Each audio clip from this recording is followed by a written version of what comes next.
ما شاء الله وصلوا 500 الآن. We're about 550. Yeah. طيب أجل خليهم 1000. Let them go to 1000 and then we will start.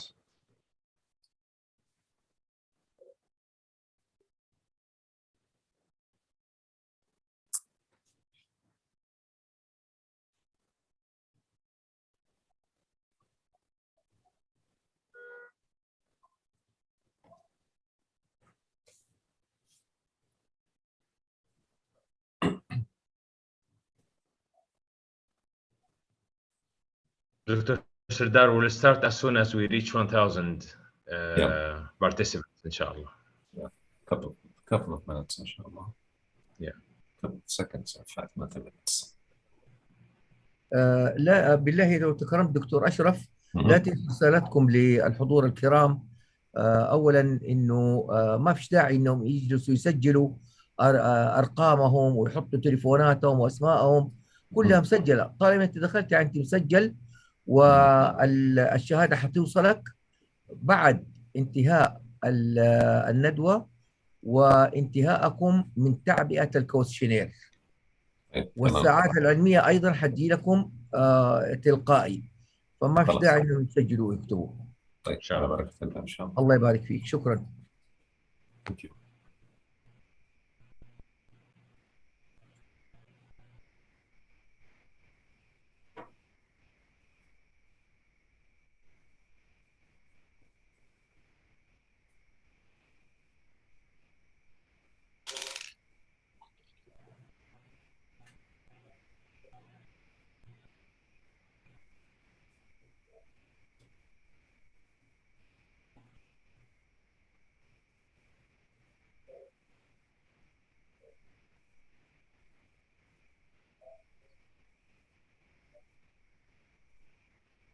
ما شاء الله we reach Okay, more than 1,000. Okay. طيب نبدأ الآن. Ready? نبدأ الله يبارك. Okay, بسم الله. بسم الله الرحمن الرحيم. الحمد لله رب العالمين والصلاة والسلام على سيدنا محمد وعلى آله وصحبه أجمعين. Dear colleagues, ladies and gentlemen, I would like to welcome you here in this evening where we are going to have a very important scientific gathering and scientific event that we're going to shed light on the meningococcal disease importance in the Hajj season. As we know, we are approaching a very important season in the whole year, which is very confined to us as a privilege being in the Kingdom of Saudi Arabia. So with this season, we might confront with certain health challenges that we are going to shed a light on one of it, which is the meningococcal disease, and it's important during the season. And I would like to say that we are privileged to have you all, and we have reached more than 1,000 attendees at this stage. And this scientific event is with a partnership with the Saudi Society for Family and Community Medicine, represented by Dr. Sami Eid, who is a family medicine consultant, and he's a general supervisor of the Saudi Society for Family and Community Medicine Jeddah office. So we would like to welcome Dr. Sami for being with us today. And we would like to extend the thanks to GSK for sponsoring this wonderful event. Special thanks goes to Dr. Sardar, Dr. Mansour, and Dr. Khalid for the continued support to engage all of us with this very fruitful and rich scientific events. And of course, I would just to highlight certain important housekeeping notes. So please put your questions in the Q&A box and don't use the chat, and don't please put your name or registrations for the Saudi Council, because already you have been registered and we have all the details and the data. So you will be granted the certification of attendance and the CME accreditations once we finish the event, and make sure that you fulfill the survey that will be at the end of this presentation, at the end of this event. So we will be evaluating our event from your own perspective. So ladies and gentlemen, we have been also privileged to have a good number, in fact, of eminent prominent speakers with us who are going to add a value and enrich our gathering with a lot of updates and informations, insights, and practical views and consensus. So we have Dr. Wael Bajahmoum, we have Dr. Raja Raddadi, and Dr. Sardar Osturk. All of them, they are going to be our guest speaker today, highlighting different topics. And I'm sure this event will be quite interesting for all of you, and it will be one of its kind as we approach this season. So to start and to pave the way, and to set up the stage, I would like just to share with you a couple of slides. In fact, just to highlight the continuous challenge during Hajj from invasive meningococcal disease. So to highlight the most important concept, that we are confronted with a serious challenge, and we will be able to go ahead with it and manage it. So invasive meningococcal disease is, as we know, is caused by the Neisseria meningitidis. It's a gram-negative, as we can see. It's a diplococcal, and it's usually it's carried in the nasopharyngeal part of the carrier, about 1 to 10% of the people. But in certain types where we have an epidemics of meningococcals, it goes as high as a source of infection. Of course, as we know that there is different 12 serotypes for Neisseria meningitidis, but the most important one that we have to focus as they constitute a challenge for us and a major concern from the epidemicity of the disease, which is 6 serotypes, which is A, B, C, W, X, and Y. So the sero B group has a very special important, which causes the invasive meningococcal disease globally, and it's become the most relevant and prevalent and predominant group of serogroups of meningitis in the Arab world and in the Middle East and North Africa, as we know. So we know that mode of transmissions of the meningococcal disease is through the aerosol and droplets, or even the secretion from the respiratory secretions. And usually the duration for asymptomatic carriages, it varies from a couple of days to a month. And of course, the bacteria reside in the nasopharynx, but under certain conditions, as we can see in this graph, it will invade the nasopharynx after getting colonizations, and it will invade the epithelium, and it will go to the bloodstream and causes bacteremia, and ultimately it attacks the meninges of the brain and the central nervous system, and it causes the feature of meningitis. So the bacteria capsule is a special part of the constitutions of the bacteria, where it has been created to avoid the complement-mediated phagocytic killing by most of the immune system. So that's why it becomes virulent because of these features. And of course, as we know, it invades after a couple of hours, from 24 to 48 hours, the 3 important meninges, the dura mater, the arachnoid mater, and the pia mater, once it's reached to the bloodstream and then causes the features of meningitis. But again, we have to know that the same organism has less common manifestations like pneumonia, otitis media, and epiglottitis. Why it is important, the meningococcal as infectious disease? Because it's very devastating, very aggressively attacking, the central nervous system and causes mortality and morbidity. So if you just look into from 0 to 8 hours, so the symptoms usually looks like a flu-like illnesses, and most of the time it's missed for an ordinary upper respiratory tract infection. So if it is left without treatment, so the lapse of the time between 9 to 15 minutes, usually the symptoms will be taking place in terms of the rashes, the neck rigidity, which is a pathogenic, which is a feature of meningitis, the bulging of the fontanelle in those infant babies less than 1 year, photophobia, meningism, and these are the early signs of symptoms. But if it goes beyond 24 hours and more, it manifests in the morbidity, and it might causes a death within 24 hours. And the case fatality is about 50%. And even with appropriate interventions with antibiotics, the fatality still remain up to 8 to 15%. Up to 41% of the survivor who manage surviving the attack and the consequences of the infections of invasive meningococcal disease, they left us with certain disabling sequelae like brain damage, limb amputation, especially in kids, and hearing loss and disability and meningitis as well.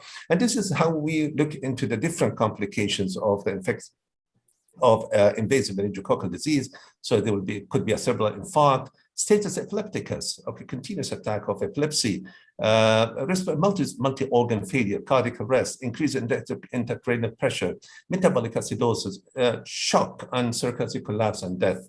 And of course, this is the risk of the disabling sequelae of meningococcal. So it's the sequelae like hearing loss. It goes after the first attack with a very high percentage, which is 2.6.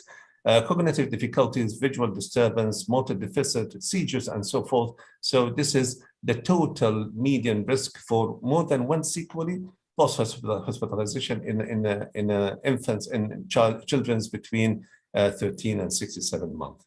So when we talk a little bit about the epidemiology in invasive meningococcal disease, the global incidence is about 0.11 to 0.62 per 100,000 populations in the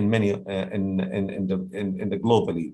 But if we just look into the countries where the vaccine against serogroup C has been introduced, we found that the serogroup B is emerging in predominant causes of invasive meningococcal disease. So this is one of the observations that highlight that we are confronted with a serious existence of the beta group, and this will alert the red flag for that. So the sero B group is now a major cause of invasive meningococcal disease in Europe, Australia, as you can see here. So it's a very predominant, and the incidence of invasive meningococcal disease in Europe was 0.62 per 100,000 individual in 2017, primarily because of the MenB and MenW, as you can see here. So the red one is the MenB, and the blue one is the W. So in recent years, there has been a number of invasive meningococcal disease outbreak, including several causes of meningococcal B. So it was in New Zealand, in USA, and Canada. So this was happening in the past couple of years. So this was a recent epidemicity of the MenB that highlight that we are going to confront with this kind of epidemics from time to time. So if we just look into the prevalence, the incidence of invasive meningococcal disease by age group, we find the peak is usually less than 1 year, but there is another peak between 1 and 4 years, another peak between 5 and 14 years during the adolescence. So this is the target populations based on the age who are susceptible to have the infection. So if you just look into Hajj as a unique global mass gathering, so we have been privileged in the Kingdom of Saudi Arabia to host millions of pilgrims every year and throughout the year for Umrah. So this mass gathering constitutes a real challenge from the infectious point of view. Why? Because the pathogens infect susceptible individuals during this gathering, and there will be a rapid dissemination of the pathogens. So that's why the epidemiologists, they fear this kind of gathering because of the consequences of fast disseminations of the infections and exposure to the novel emerging. So because of the mix of the serotypes from different parts of the world in that particular mass gathering like at Hajj, so we fear the exposure to a novel emerging or re-emerging pathogens during this mass gathering, allow mixing of different pathogens of subtypes of the same pathogen. Also, this is another possibility. And of course, there will be a source of the global pandemics out of that particular mass gathering. And ultimately, it will exhaust the healthcare system with a lot of financial burdens. So if you just go to the Hajj in the Kingdom of Saudi Arabia, we have been confronted with a lot of infections which causes threats, but it has been monitored and controlled by the Saudi health authorities. And we can go and remember the MERS, the dengue, the brucellosis, meningococcal, the Zika, the cholera, the COVID-19, the measles, and the food poisoning. So this was one of the history of having pathogenic epidemics during Hajj. So the mass gathering and Umrah, it has been counted globally that it is a risk factor for meningococcal meningitis. So why the meningococcal disease remain important as a public health threat across the Hajj? Why? Because the diverse and the varieties of the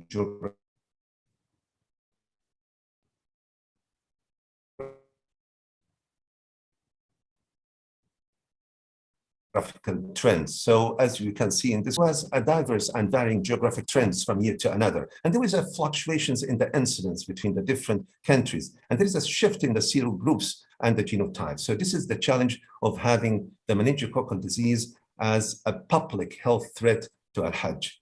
And of course, we know that because of the introduction, the mandatory introductions of the ACYW vaccination introduction, the prevalence of invasive meningococcal disease has been declining dramatically across the year.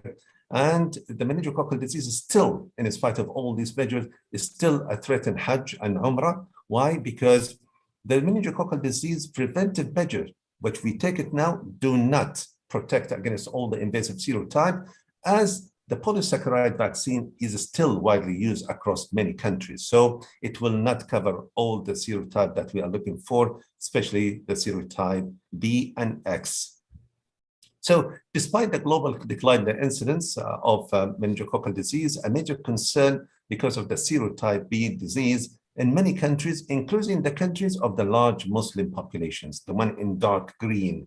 So emergence of the serotype X in Africa meningitis belt and particularly is a concern. So we have two, the serotype B and the serotype X. And if we just go with the back to the history of the prevalence of the MenB disease burden in the Arab countries, so in Morocco, it was 95% MenB between the year 2011 and 2016. And in Algeria, it was 59% in the year 2010, 2017. And in Egypt, it was 51%. And in Iraq, it was 77%. And in Turkey, it was 65% in 2017. So these kind of MenB is quite prevalent in those areas which is surrounding the Kingdom of Saudi Arabia and a source of Hajj. So what is the public health threat in the Kingdom of Saudi Arabia? Carriage studies indicate that the MenB is commonly carried by the pilgrims both pre and post Hajj. And this is one of the very important issues that we have to consider as epidemiologists and decision makers. The rate was 1 to 28% among isolates. So it is a source of infections before Hajj and even after Hajj for the carriers of the MenB. Out of 656 individuals with meningitis isolated in the Kingdom of Saudi Arabia between the 1995 and 2011, 66, which is 10%, they were MenB. So this is one of the indications of the prevalence of the MenB among those people who had Neisseria meningitidis. So it's a good percentage of those people who are infected. The age group below 1 year, as we said, isolated in the serogroup B was about 19%. And the group W135 was 70%, although the predominance was for the W135, but it was almost 20% for the B groups as well. While during the post-epidemic period between 2002 and 2011, serogroup B group accounted for 17% of the type of isolating the Kingdom of Saudi Arabia, and between 12 and 19, 44 cases were reported, although serotype data were limited. We didn't have the chance to identify what different type of serotype, but mainly it was because of MenB and the MenW, which was reported later. So the control of meningococcal disease during Hajj, what is required? We still require a very strict surveillance of meningococcal disease, especially in the Muslim countries that we are encountering as a source. So we have to detect, we have to understand, and we have to predict the change in the grouping and identify the most prevalent serogroups, and we tackle it. But at the same time, we have to introduce the new vaccine, which is recommended. Mass vaccinations of MenB, which showed that there was 75% reductions in the MenB cases. This was in UK, and 77.8% in Northern Ireland, and about 99% in Australia and 96% in Canada. And this demonstrated the effectiveness of having the vaccine of MenB. Is it cost effective? Yes, it is cost effective, because this is the cost effective analysis in UK showed that there is a decrease in the incremental cost effectiveness ratio from 395 pounds to 18 pounds, which is really very cost effective, and this will save a lot of consequences. So my final words, ladies and gentlemen, invasive meningococcal disease is a devastating infection, and it's very prevalent across the globe, and it is a vaccine preventable disease. The 6 serogroups that we have to remember is A, B, C, W, X, Y, which can cause a devastating epidemic, and the fatality reach about 10 to 20% and might be more in certain areas. Epidemic can happen fast with a serious health and economic and social consequences. Saudi Arabia is a unique country that hosts mass gathering during the Hajj and Al-Umrah, and we are at high risk of contracting the infections of invasive meningococcal disease. So I think that my final start is a call for action now. So the Mambivax, such as the Infectious Disease Society and the public health authorities and all the decision maker authorities in the kingdom that directly related to the health of the pilgrims, they should develop recommendations and the policies to implement the vaccine of Umrah as part of the registration process and target the individual level, and look into those countries of the Islamic countries who have this kind of prevalence of meningitis B to be vaccinated before, and for the people from the local pilgrims from the Kingdom of Saudi, they should also be vaccinated in order to safeguard the population and the mass gathering during this Hajj, inshallah. So with this, ladies and gentlemen, I'll just conclude my presentation, and I will just now leave the floor for my colleague, Dr. Sami Eid.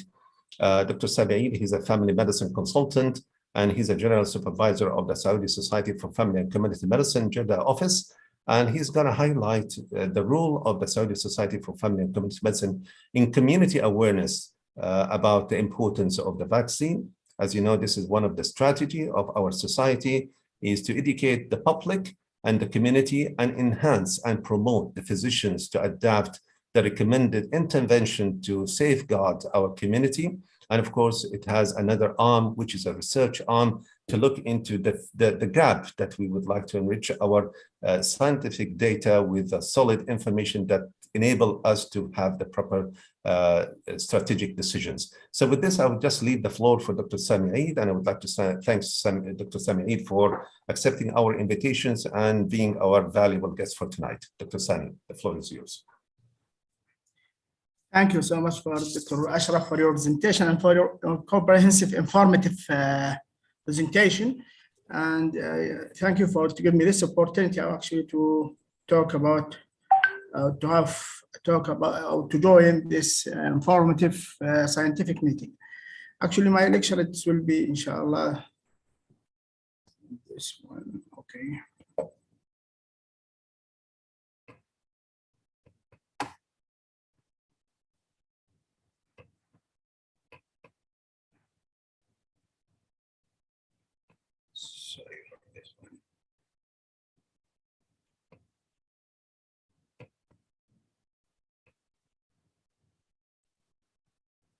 Okay, again, I just want to remind our dear attendees that please put your questions in the Q&A box and make sure that you fulfill the survey at the end of this session, inshallah, so you'll be able to get your certification and accredited CME. Thank you.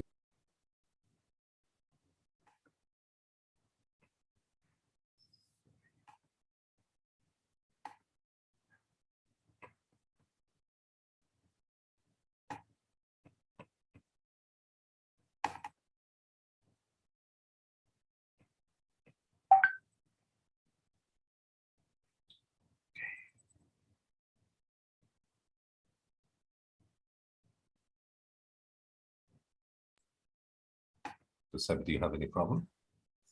Yeah, there's some problem in this presentation. This one, so okay.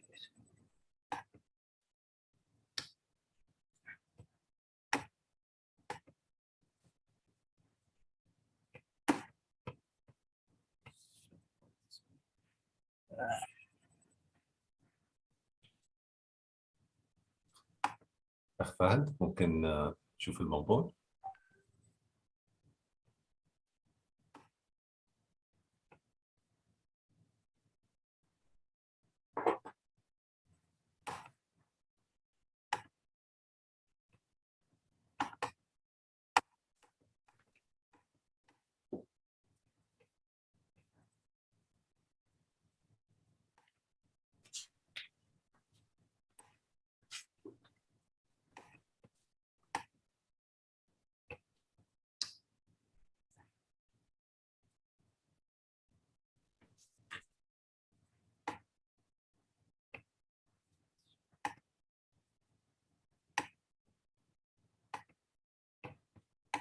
Okay.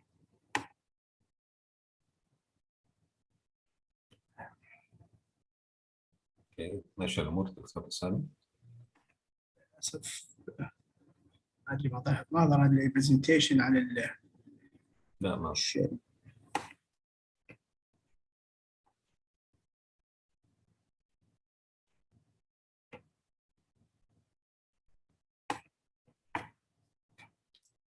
طيب.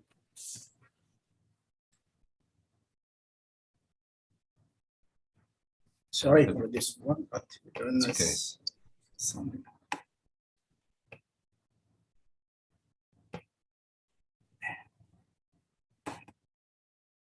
طيب دكتور سامي إذا كان يعني الموضوع هياخد وقت، إحنا ممكن ناخذ دكتور وائل وبعدين we'll come back to you. Okay. It's okay. طيب عشان تاخذ وقتك. طيب دكتور وائل تفضل دكتور سامي. Are you ready ولا لسه؟ لا still there. Okay. طيب. Ladies and gentlemen, sorry for this technical issues, which is quite expected in technology once it's becoming so sophisticated. Anyhow, so we'll move to the next speaker, Dr. Wael Bajahmoum. Dr. Wael is an infectious disease consultant, and he's the head of the internal medicine department, King Fahd Hospital, Jeddah, and he's also a clinical assistant professor, College of Medicine, rather, King Abdulaziz University. He's a well-known figure, in fact, and I love all the time listening to his interactions with the social medias regarding all the things that was related to the COVID and beyond, in fact. So I think with his presence with us today, it's going to be very interesting to hear from him again. So he's going to talk about the meningococcal vaccine. So Dr. Wael, thank you for being with us here today. And I would just like to leave the floor for you. Assalamu alaikum wa rahmatullah. It's always my pleasure to be with you, Dr. Ashraf, and all our colleagues and guest speakers and even our audience. Thank you very much for your sweet words. Maybe I don't deserve, but thank you very much for that, my dear. You deserve it. Without any further ado, I would like to start my. I'm sharing my screen now. Is it? Can you see my Yes, first yes, slide? we can see it. Yes, Good. we can see so it clearly. I will proceed to save time for my colleague, Doctor. First of all, it's really a very important topic. To talk about vaccination in general is really not easy. I thought before I start this presentation, how can I introduce myself about this this vaccination, vast important subject all over the world. To start that, I like to list number of facts. This slides, and it's fairly old literature from 1996, showing the number of different kind of diseases, like all causes of infectious and non-infectious diseases. So as we can see here, the red line, if it's appear clearly, showing the infectious disease and the decrease of number of cases all over the world within the time. If you notice that the time of 1920s and after that, 1940s, 60s, 80s, up to till now, the number of cases are significantly in decrease and show lower number of fatality and even lower number of even infection cases. At that time, people feel very happy and thought that, oh, we can even eradicate most of the infectious diseases. We have antibiotics, we have vaccine, we have good sanitation. Why not? So this make our colleagues here a long time ago, Dr. Cockburn, he's a British guy who has been immigrated to US and live and die there.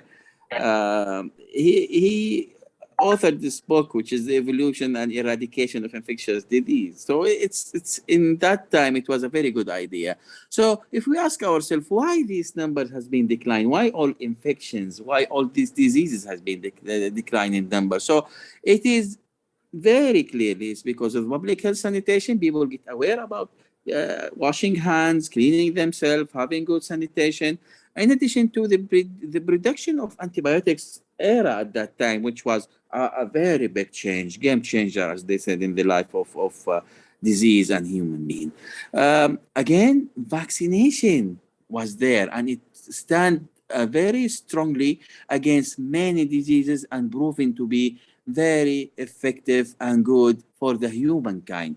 We have very good experience recently with coronavirus, COVID-19, and we have noticed that along all history of medicine with fighting of those diseases. History of vaccine is not simple. It's not easy. It's not just yesterday. It has been there since the early 19th century. It has been introduced in a simple way, and now it has been improved up to the 2022 now, where even more vaccine has been, introduced and looked for by many organizations. We noticed that it's not a simple production of last few years. It has been there for a century almost. A simple question: why do we vaccinate? Why we have to vaccinate ourselves or our children or ourselves in this period?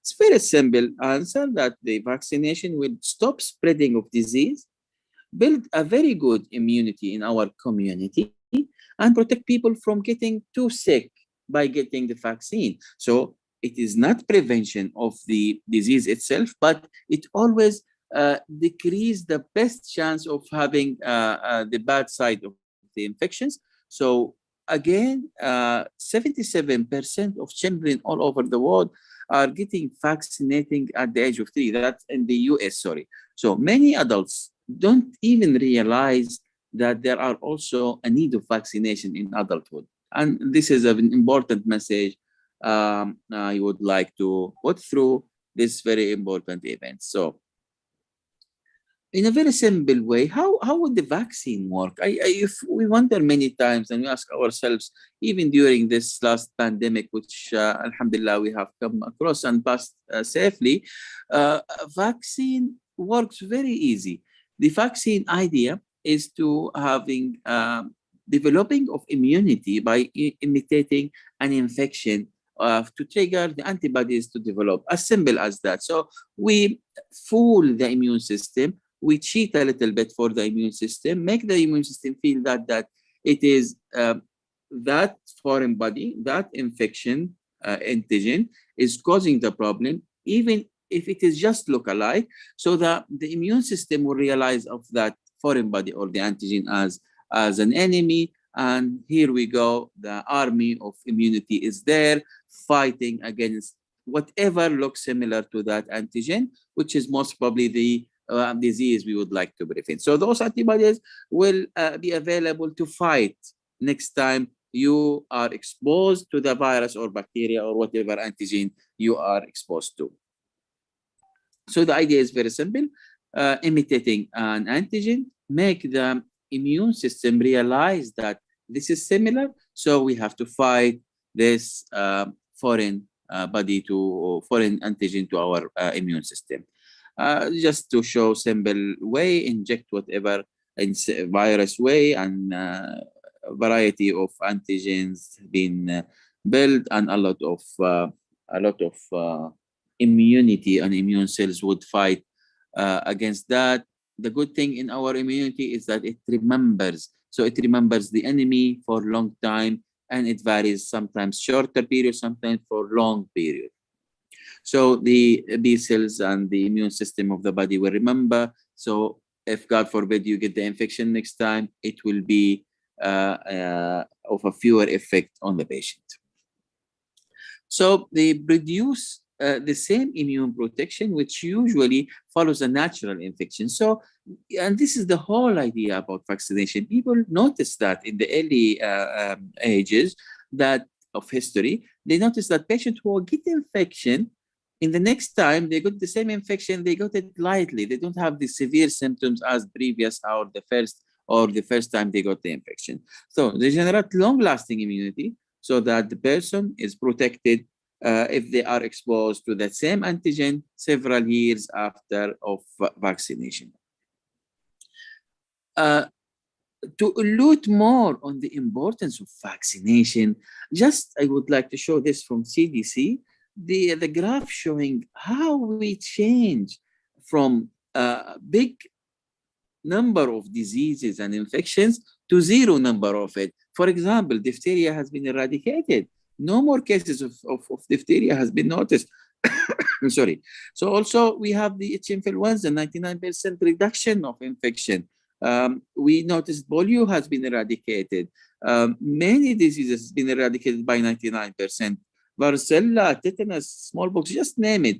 All those where we have our schedule of vaccination for kids and even for some adults, these would decrease or eradicate the number of infection. So individuals with impaired immune system, those also need some attention, and they need more of attention of giving vaccination to them to wake up their immune system and to irritate their immune system to get ready for expected infection to their situation. For example, patients with immune deficient syndrome, patients with some prolonged diabetes, patient who has on medication, patient on chemotherapy, etc., etc. All those patients, we need to irritate, we need to enhance their immune system to protect them even more than other patients. So all these ideas make the people think just for a while, thinking how to protect our community, how to build up more and more immunity against such infections.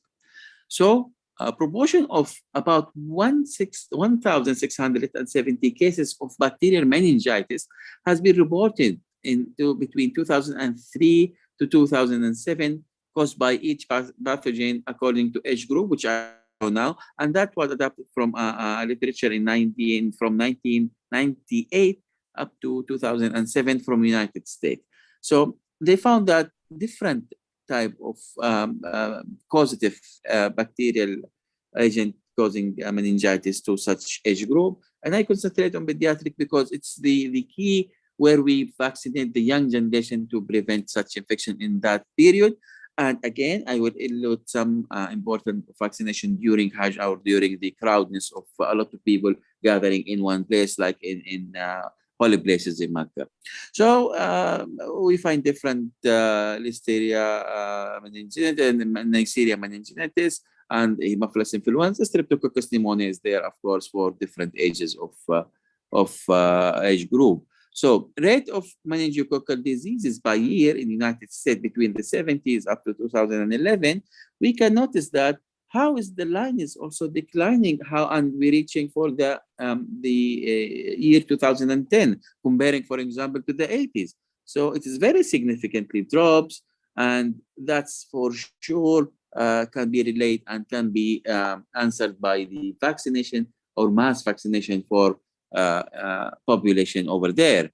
So routine vaccination of all persons aged 11 to 18 years with conjugate and earliest opportunity. This is the best chance to vaccinate them, where in the MCV4 should be used in person between 2 and 10 years. So the limitation of years by using this meningococcal vaccine at that time. The conjugated vaccine may be used in person 11 to 55 years, and polysaccharide vaccine should be used for higher risk person more than 55 years. Conjugate vaccine also recommended for high risk persons aged between almost 20 and 55 years. Patients or people with age 11 to 18 years usually at age of 16, if primary dose of age 11 or 12 years. They need also at age 16 through 18 if primary dose was at age 13 through 15 years old. So no booster needed if primary dose on or after age of 16. So the earlier you give the vaccine, you need to give some booster later on to protect or to continue protection of the immune system.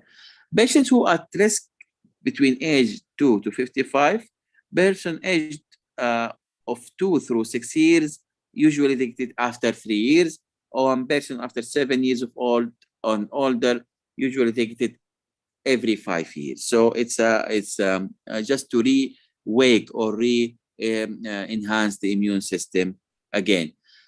Meningococcal association rash. This is a very it's a very classical rash we may see in meningococcal disease, as in the picture. So meningococcal disease had specific rash that may be initially pink and blinching, and usually in the trunk usually, and sometimes the extremities, prognosing to erythematous, vacuolous, and non-blenching, and then later on become BTKI, and typically seen initially on ankles and wrist and axilla, sometimes mucosal surface and conjugate, and then spreading all over the body. In severe cases, we may see in kids something like that, spreading of BTKI rashes all over the body. This is what got all time, maybe in the 80s from the Daily Mail. So key points, and it's very important to keep in our minds that initiation of antibiotics is very important, especially parental antibiotics, for preventing the progressing of disease. And evidence said that in as early as you give the IV antibiotic will save the patient, and also patients with vaccine will be prevented from getting the infection. A lot of publication about that, enhancing people to start antibiotic as soon as possible to prevent. They said 1 hour is different, and that's true. So stop spreading of infection by preventing carriage of organism in the vaccinated person, and this is true.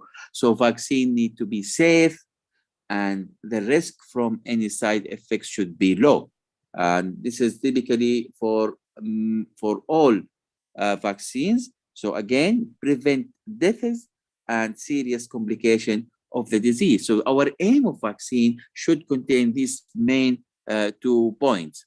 So vaccine are the best strategies for disease fighting and prevention. And as my colleagues just mentioned in the previous presentation, the vast majority of vaccination of population will prevent a lot of problems, outbreaks, pandemics, and even sometimes you can reach to eradication of such diseases.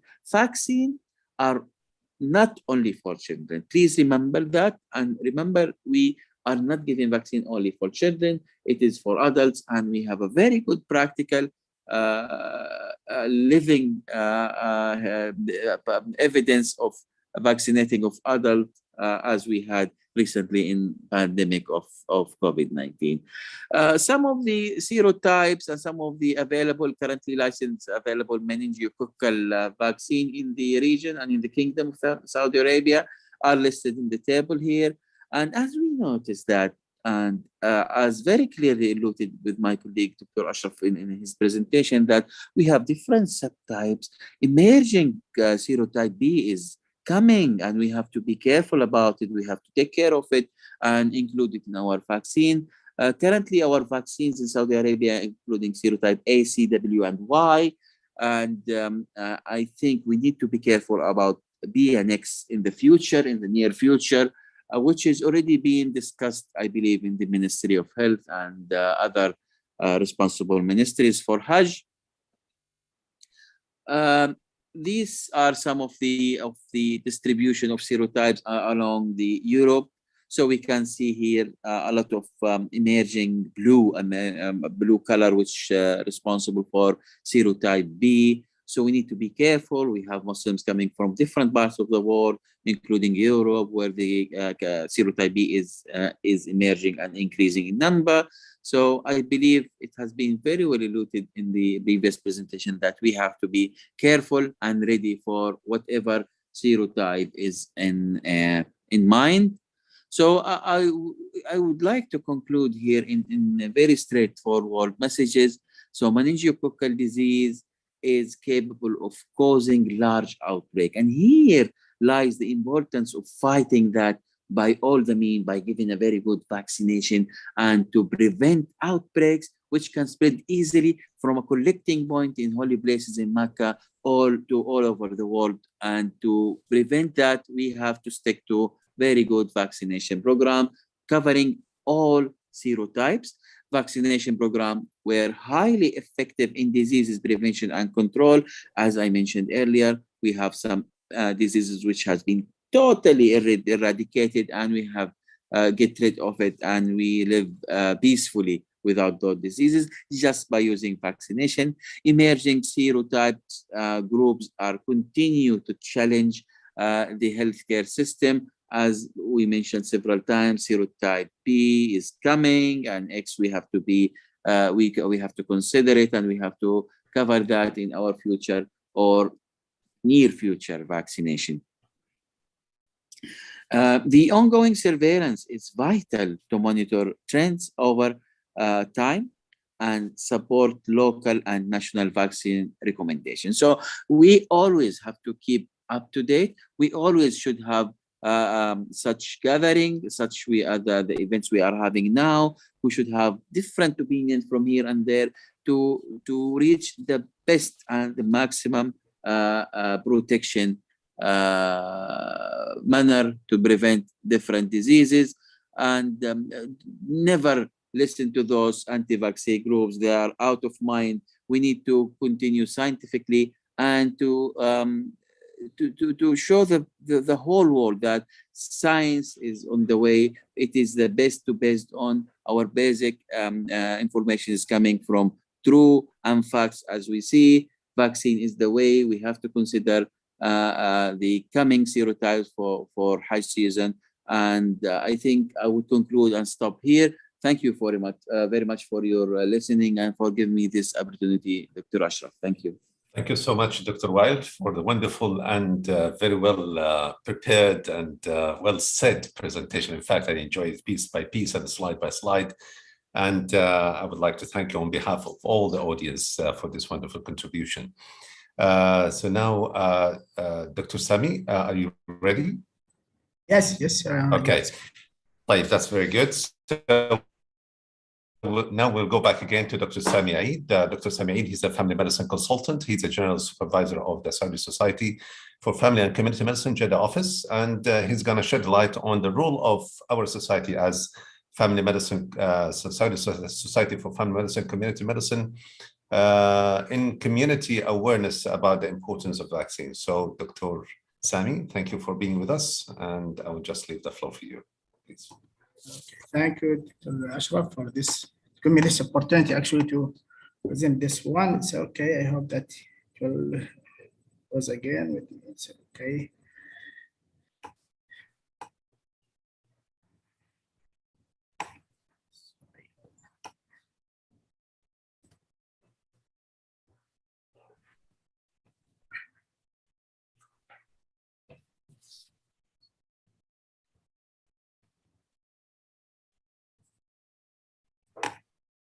Again, it's problem there. It's not working. It's not working. It can't be appear. You know that when the presentation is not appearing on the screen, actually. I have a problem there too. Okay, if you just want to, I'll just say, Dr. Sami, if it's not okay. So just go ahead and we'll listen to you. Okay. السلام عليكم ورحمة الله. الحمد لله رب العالمين والصلاة والسلام على أشرف المرسلين سيدنا محمد وعلى آله وصحبه وسلم أجمعين. Thank you, Dr. Ashraf, for your presentation, and thank you for Dr. Wajahmoum also for his presentation. Actually, it's my presentation. It will be about the importance of vaccinations and the role of our society of family and community medicine and in the community awareness actually about these vaccinations. My presentation it will be about, although it's short, but it will talk about a little bit about the history and concept of immunization, also immunization components, and also there's some question that we should look for those questions.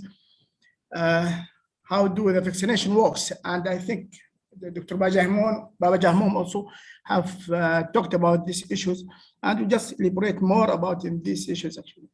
There is actually this question, how it is important, this vaccination, and who is the target or the targeted population, or who is needing the vaccine to be vaccinated actually. And we have small touch to the National Immunization Program and also the side effects of the vaccinations. Actually, there is a history, of course, we know that about that Dr. Edward Jenner, that the one who's been used the word of vaccination. And we know that the history that how he have been took just the fluid of from the blisters of cowpox, and have been injected to the a man or to a boy actually, is an 8-year-old boy. Once that he noticed that the milkmaid, they're not actually infected with the smallpox, and that milkmaid that is deal with the cowpox. Once he have inoculated that boy with this fluid of the blisters, actually after 6 weeks, he have noticed that the boy is not infected, although he's exposed to the infection of smallpox, but is not catch the smallpox. And this one, it was starting the innovation of immunization. As you know that the immunization, it is, as WHO stated, that it is a global health and development success story, saving millions of lives every year. And we know that more than 20 life-threatening diseases have been prevented actually yearly or annually from those infectious diseases. There's currently about more than 2 to 3 million deaths every year.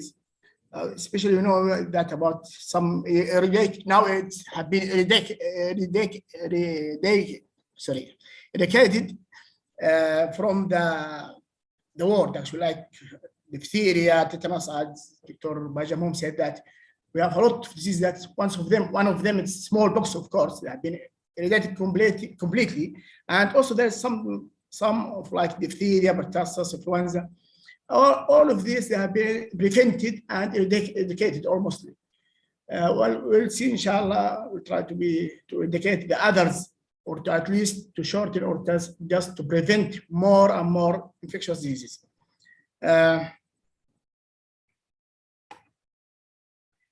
As we know that immunization, it is a process that protected the individual by active or passive methods actually. And we know that those active method may be like using of vaccine actually. And we know that the active immunization produced antibodies in our from our antibodies actually. It is from external, due to this, but it's exposed to pathogens, then the body itself is building or starting or producing the antibodies. So from the body itself. The other, of course, but the passive is the opposite. Actually, it is from outside, and this is antibodies from outside. Like immunoglobulins or anti-sera, that antitoxins that give him from outside to give actually short immunity, not like the vaccines. And the vaccines, this is for long immunity actually. And this is what's the difference between the vaccine and immunization. We know that the immunization is the results of vaccination actually. عفوا دكتور سامي، ممكن تتابع العرض الآن؟ اوكي. انت وصلت هذه ولا اللي بعدها؟ هذه اوكي، ايوه هذه بالضبط. طيب بس بعد ما تنتهي تقول نيكست، الله يرضى عليك. اوكي، now it's okay. ايه this now it's okay. هذه من عندنا العرض، من عندنا من الكنترول. ايوه اوكي يلا. So next دكتور اشرف، دكتور عبد الحفيظ. Why vaccination is important? Actually, we know that it is confusion and misunderstanding concepts nowadays. We have been seeing a lot of talks, a lot of rumors all around that there is a problem with using of vaccinations. And nowadays we know that looking for those still they said that they are still against vaccination with COVID-19, for example, and they still not believe with the effects of vaccinations. This makes us, because they are not aware of those, how much we have saving lives because of vaccines and because of immunization. There's no doubt about it. There is a lot of work that's from the Saudi FDA and also from WHO for the safety of those vaccines. And there's a lot of experimental studies that have been done for them. For that reason, to prove the safety of these vaccines. Actually, we have a lot of course. We have some target population. We know for those at risk for the vaccines, they are more exposed to the infections like this. For that, they are the more risky to have the infection. For those, we have some target population. They have been exposed, or they have been should be vaccinated firstly before the other population. So next. So our target group for vaccination, they are the infants and children, young adults, and this is actually they are concerned with the ABI program, expanded program of immunization, and of course they are for that one. The main one, they are exposed for the ABR program. The other groups which they are at risk also, they are the pregnant women, the elderly people also, immunocompromised patient, chronic patient also, like diabetes, hypertension, other groups of other disease, chronic disease, pilgrims of course, and travelers. They are one of those targeted group. Next.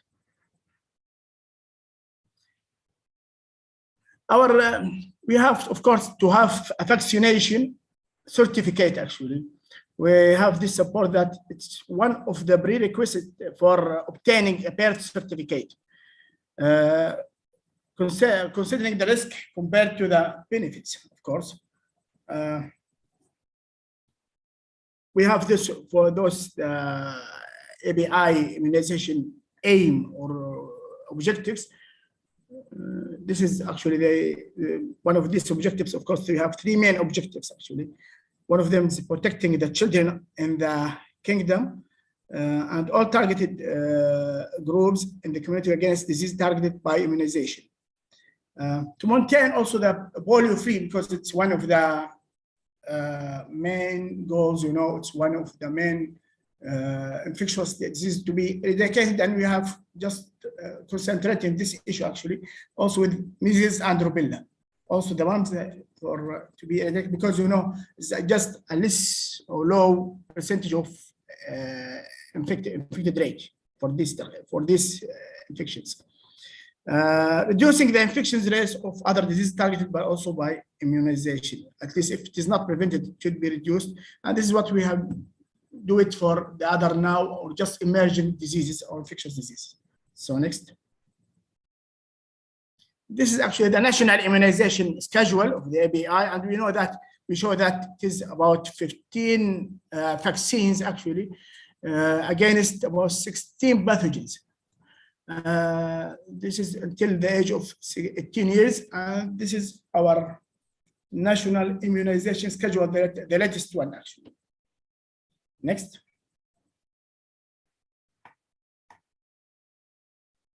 Okay. Next.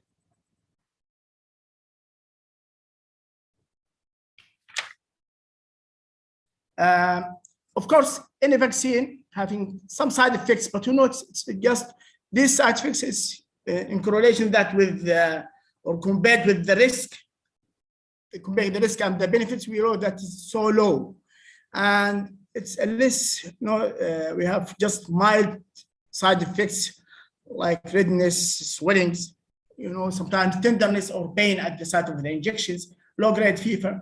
All this is that can be presented with the vaccine, but it's just it takes sometimes less than 1 day or less than 1 to 2 days for maximum.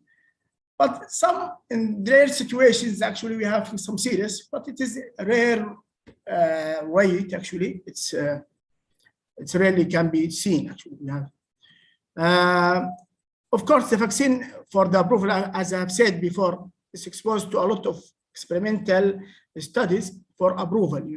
From SFDA. Also, we have a committee, a ministerial committee, actually, for to approve any vaccine before it's started to produce to the or introduced to the population. The benefit, of course, of their use far outweigh of any risks of the side effect. So next. Our role actually for our Saudi Society of Family and Community Medicine for community awareness. We have, as you know, that our society is one of the oldest scientific society in the kingdom, since 1991. And we have more than 11 branches or 11 offices distributed all over the kingdom. And we have a lot of rules, we have a lot of objectives we have done for this. And we'll see it in the next slides. The next one, next slide. We have that our objectives is to improve or enhance the family community medicine practice in the kingdom also. Connecting and gathering of the practitioner of family medicine and around the kingdom. We have some connection with them, always try to more collect together. We have also some, of course, some activities to the public, actually, for the public awareness about any something of the health, anything related to the health issues. And this is one of these, actually, and sometimes of this. Also, we have one good developmental facilitating publishing medical studies through our Saudi journals of family and community medicine. So next. So here, actually, our role as a society and our responsibility as part from our policy and responsibility of how we can raise the public awareness through these activities or through these actions, actually. Encouraging our members, either physicians or medical professionals, to starting health education events, starting, that through their clinics, through their walks, and talks about the importance of vaccination, and also through audiovisual media. And this is actually so common. We see a lot of our colleagues between time and then they are being as a guest on the media, actually, and they have talked about those and to support the idea about the importance of the vaccination. Also, we have our interactive, our websites, comprehensive websites, and this is, as you see, that it is www.ssfcmorganized.org. This one is one of good, and it have been just newly also renewed, actually. The Saudi Society also sponsored and held many local scientific meetings and medical symposia, and this is one of those. Actually, our meeting now is one of those. We have sponsored them, and also we have participating in the national vaccinations campaign. At the end, I would like to thank you for giving me this opportunity, actually. And I want to apologize about what's happening, about technical problems that have been seen with me. And I hope it not will be happen again. I hope that will not happen again. Thank you so much, and thank you for joining. Thank you, Dr. Sami, so much for your contributions and for the valid information that you shed a light on the role of the Saudi Society for Family and Community Medicine. And in fact, this is one of the very important strategic, objective to have partnership with all the other scientific societies and even the pharmaceutical companies to enhance the capacity of our community to participate actively to tackle certain diseases and certain health issues like infectious disease and in particular meningitis. And I would like to urge all the attendees to get their membership in the Saudi Society for Family and Community Medicine, regardless of their specialty, because finally, once they get the membership, you will be enjoying a lot of benefits and you will be up to date with these kind of rich scientific events. So, ladies and gentlemen, dear colleagues, without any further ado, I would like to introduce the next speaker, Dr. Raja Raddadi. In fact, I don't have to introduce her, but for the formalities I have to do, because she's a well-known activist, in fact, in the medical community in the field of public health and preventive medicine, and she was contributing a lot, to enhance our capacity as a family physicians and as a community towards many items related to infectious disease across the nation. So Dr. Raja Raddadi, she's associate professor and consultant of preventive medicine, and she's a member of the Scientific Council of the Saudi Fellowship, and she's the head of the Saudi Commission for Health Specialty Preventive Medicine Scientific Council. And she's going to talk today about the effective risk communications for the prevention of meningococcal disease. So this is another part that we would like to highlight in this scientific event. So Dr. Raja, thank you for being with us here today. I'm sure that your presentation will be quite interesting for all of us. Please, the floor is yours. Assalamu alaikum wa rahmatullahi wa barakatuh. Thank you, Dr. Ashraf, for this nice presentation. And I'm happy to be with you today to participate in this important event. My talk during the next 20 minutes will concentrate on the health belief model and risk perception and how to use this in the effective risk communication for prevention of meningococcal disease. So we'll start why meningococcal disease. As we know, it's contribute to high mortality. About 10 to 15% of the cases will die. And it's the consequences include long-term disabilities with up to 1 in 5 of the survivors develop one or more disabilities. And it costs a lot, and Dr. Ashraf talked a lot about this, about the high direct and indirect cost of this disease. But the promise is that this disease is preventable and it's very easy to prevent. It's not related to lifestyle and measure, it's only by vaccine. Also, I want to relate why also to talk about preventable disease, because the health sector transformation mandate looking for transfer the health services from treatment to prevention. Also, keep well is one of the most important pillar of a system of care that provide preventive services for the whole community. It's one of the pillar of transformation to ensure people well-being and contributing to a healthier society. Also, the healthcare transformation and the model of care identify all areas that should be covered to apply the preventive medicine services. Hajj and Umrah is one of these aspects, and pediatric services, and all of these services need also vaccine and adult pediatric and adult immunization. And as we all know, the 5 serogroup cause the majority of invasive meningococcal disease, including A, B, C, Y, and W. And we can see here the international distribution: America, Europe, Australia. The serogroup B and C are the most common cases there.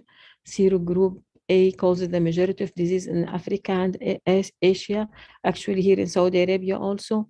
Sometimes serogroup can emerge, increasing the importance if the country have A, emerging as B. And one of the most important emerging new serotyping that happened in Saudi Arabia during 2000, 2001 during Hajj. When we at that time we have bivalent vaccine, and the majority of the cases was due to W, and our vaccine cover only ANSI. And at that time, we introduced the quadrivalent vaccine in Saudi Arabia. But if you can see now in Saudi Arabia, the majority of cases are W followed by A and then B, 70% of the cases.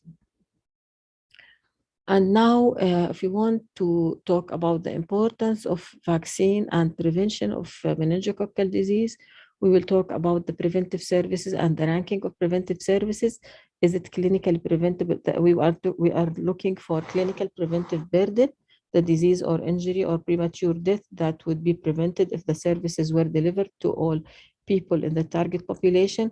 And the second indicator is the economic value and cost effectiveness of implementing preventive measure for that disease. This is for the whole preventive medicine aspects.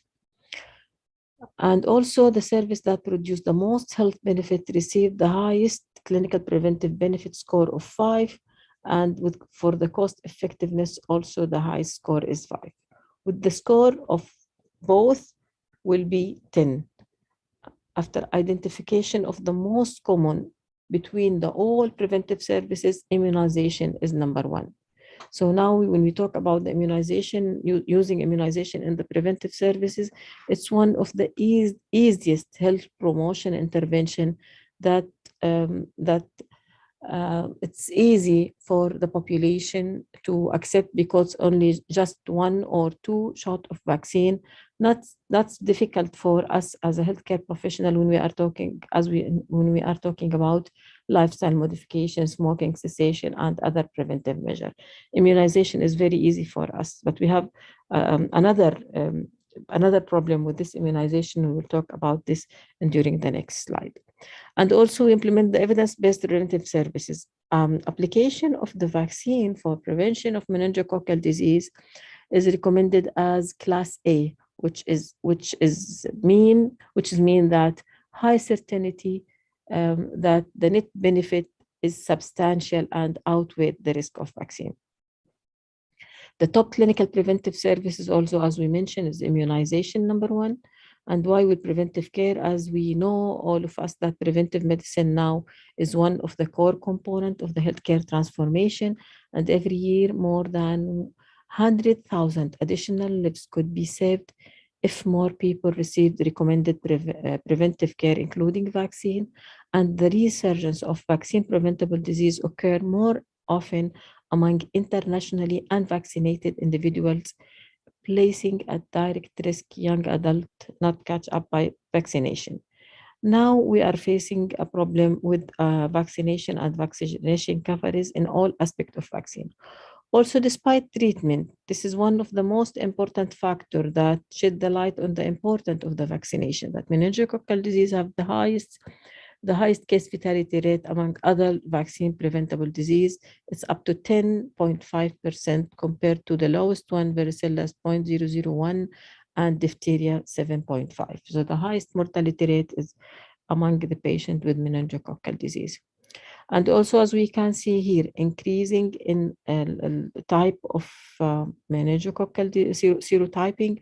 For example, in United States, B is increasing, in Brazil, C and W, in Colombia, C, the Czech Republic, B and C are increasing, and in England and Wales, Y and W. And as we know, a lot of countries have changed in the epidemiology and emerging of a new serotyping, which make this issue is complex. And also another factor that make it very important for prevention is that the disease incidence peak at 5th month of age and the infant.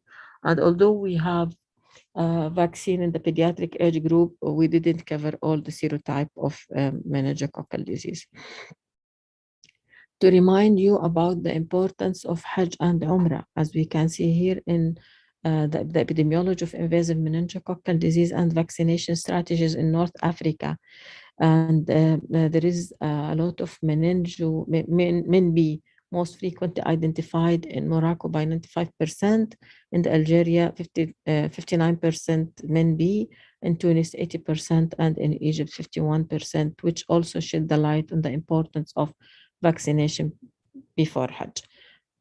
As we know, mass gathering around 5 million pilgrims visit Saudi Arabia every year, which provide a major challenge providing health services and containing infectious disease arising from such large mass gathering. Also, the vaccine preventable disease is one of the most important way to prevent this in our community and for the pilgrims during Hajj. Now, for the meningitis vaccine communication, the public health risk communication should be rapid and accurate, but how we will implement that? Before we talk about the risk communication, we should talk about the conceptual model determining health-related behavioral decision. How the population change their decision and accept the vaccine. If we start with factors contributing to adopting of preventive behavior, we have perceived threat and self-efficacy, A and B. Perceived threat mean or refers to subjective evaluation of the threat contained in the message. It includes perceived severity, the population feeling concerning the seriousness of the disease, and the other component is perceived susceptibility, the beliefs about the probability of the person to experience this disease. If the patient have, or if the population have high perceived severity and high perceived susceptibility, they expect that they are prone to develop this disease and they are prone to develop severe disease. This is one of the most important factors contribute to adoption of preventive behavior. The second one is self-efficacy, which is the belief about one's ability to carry out the recommended response. Here, in the case of meningococcal disease, vaccine is the preventable way of that disease, but how the population think about the prevention of this disease. Now, if we start with seeking information on social media, as we know now, the revolution of social media and using social media by searching or by sending message, either it's a message in favor of taking vaccine or against using of vaccine. This is one of the most important contributing factor for adopting preventive behavior by the population. Then self-efficacy, as we mentioned before, perceived threat, and the final, we will reach to the preventive behavior. So when both self-efficacy and perceived threat are high, individuals are likely to employ recommended preventive behaviors in order to avoid the danger, and in this case, in order to avoid developing meningococcal disease. This is the detail, according to the literature, the detailed factors contributing to increased risk perception. The first package of the variables related to the nature of the risk factors. For example, perceived probability of infection, as we mentioned, perceived probability of catastrophic consequences of the infection, and perceived probability of the final impact of the disease. In addition to psychology and cognitive factors that include perceived ability to control the risk, concern about family member and the development of the disease by family members, perceived experience, and perceived benefit from prevention. How they look for the prevention of the disease or the preventive measure. In this case, it's a vaccine. And finally, if all of these in favor of high risk perception, we expect at that time our population will accept the preventive measure and our population will be ready to receive the vaccine. Now, for the health belief model, which is the cornerstone when we are talking about change in the behavior or risk perception to enhance the population acceptance of the vaccine, we will look for the perceived seriousness, as we mentioned, and perceived susceptibility, and in the red color here is modifying variables. Modifying variables include perceived benefit versus perceived barriers. In this case, do our population look for the seriousness and the importance of the disease against the barrier toward accepting the vaccine. Second one, the perceived threat of this disease. And finally, the self-efficacy, their acceptance to the vaccine. Finally, all of these will increase the likelihood of engaging in the health promotion behavior, engaging in accepting the vaccine or in any other preventive measure that's recommended by Ministry of Health to overcome the disease. So our need is to plan and implement the risk communication strategy based on the available population data.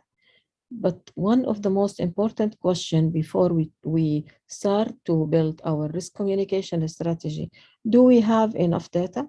Do we have research on our population, how our population behave, how our population think, and how they perceive the risk, the seriousness of the risk, and the acceptability of the vaccine? For the risk communication plan or meningitis vaccine communication strategy, we need to develop communication. We need to develop our communication materials and strategy. We need to know the target audience and identify the materials suitable for decision makers, materials for the health officials, organization, partners, and private sector. And for all of them, we should have our materials to start make our strategy for communicating risk with each sector and with each community. And also the foundation of all activities based on the scientific evidence. We need to see what are the evidence behind using this strategy to disseminate our information or our educational materials to the target audience. And finally, we should have a communication officer who will work and help us to apply all of these, identify the material, target audience.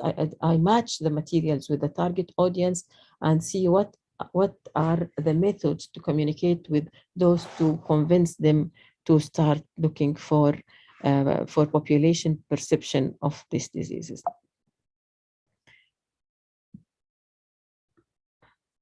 This is a study published recently in 2020 in BMC Public Health Journal. This study talked about the health workers' perception and challenges in implementing meningococcal serogroup, a conjugate vaccine, in a routine childhood immunization schedule in Burkina Faso.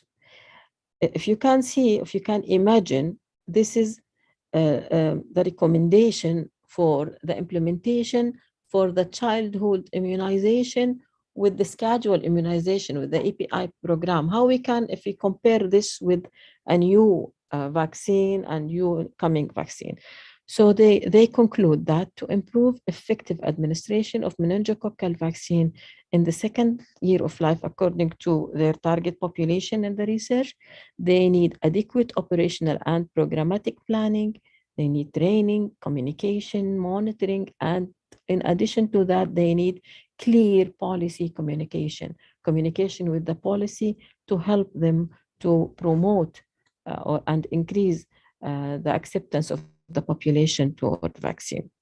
And in conclusion, invasive meningococcal disease is a serious and unpredictable disease. The Kingdom of Saudi Arabia Ministry of Health prioritizing the public health prevention for this disease. And Mambi is currently the most predominant serogroup globally. Preventive measures should be planned, especially for Hajj and Umrah season.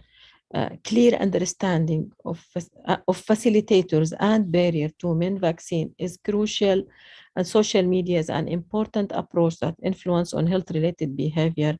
And still, we have a big gap to allow us to put our risk communication strategy to overcome any barrier toward accepting vaccine among our population. Thank you very much. Thank you so much, Dr. Raja, for you have been talking about the effective risk communications for the prevention of meningococcal disease, and it was quite illustrative. Thank you so much. And now we will move to our guest speaker, Dr. Sardar Ozturk.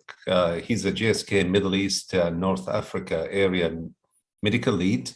He has been an expert in the vaccine and anti-infective expert. In fact, he has a lot of contributions, and today he's going to talk about the evolution of the meningococcal vaccine.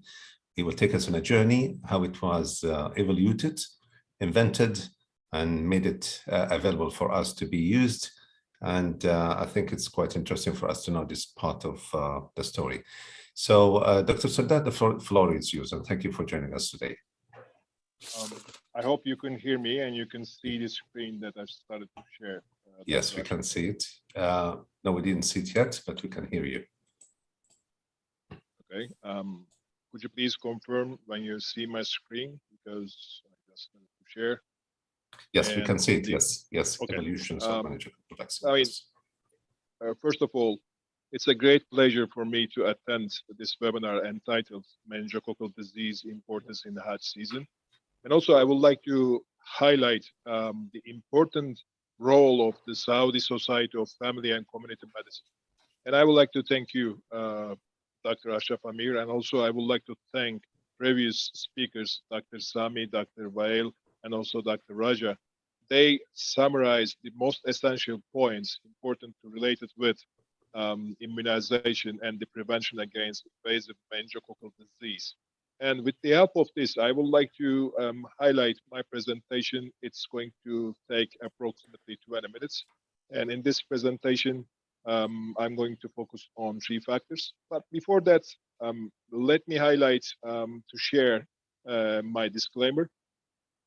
In here, I'm representing GlaxoSmithKline. I'm a full-time GlaxoSmithKline employee.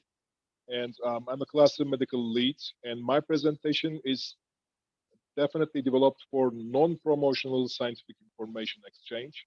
So I'm not going to share any promotional claim.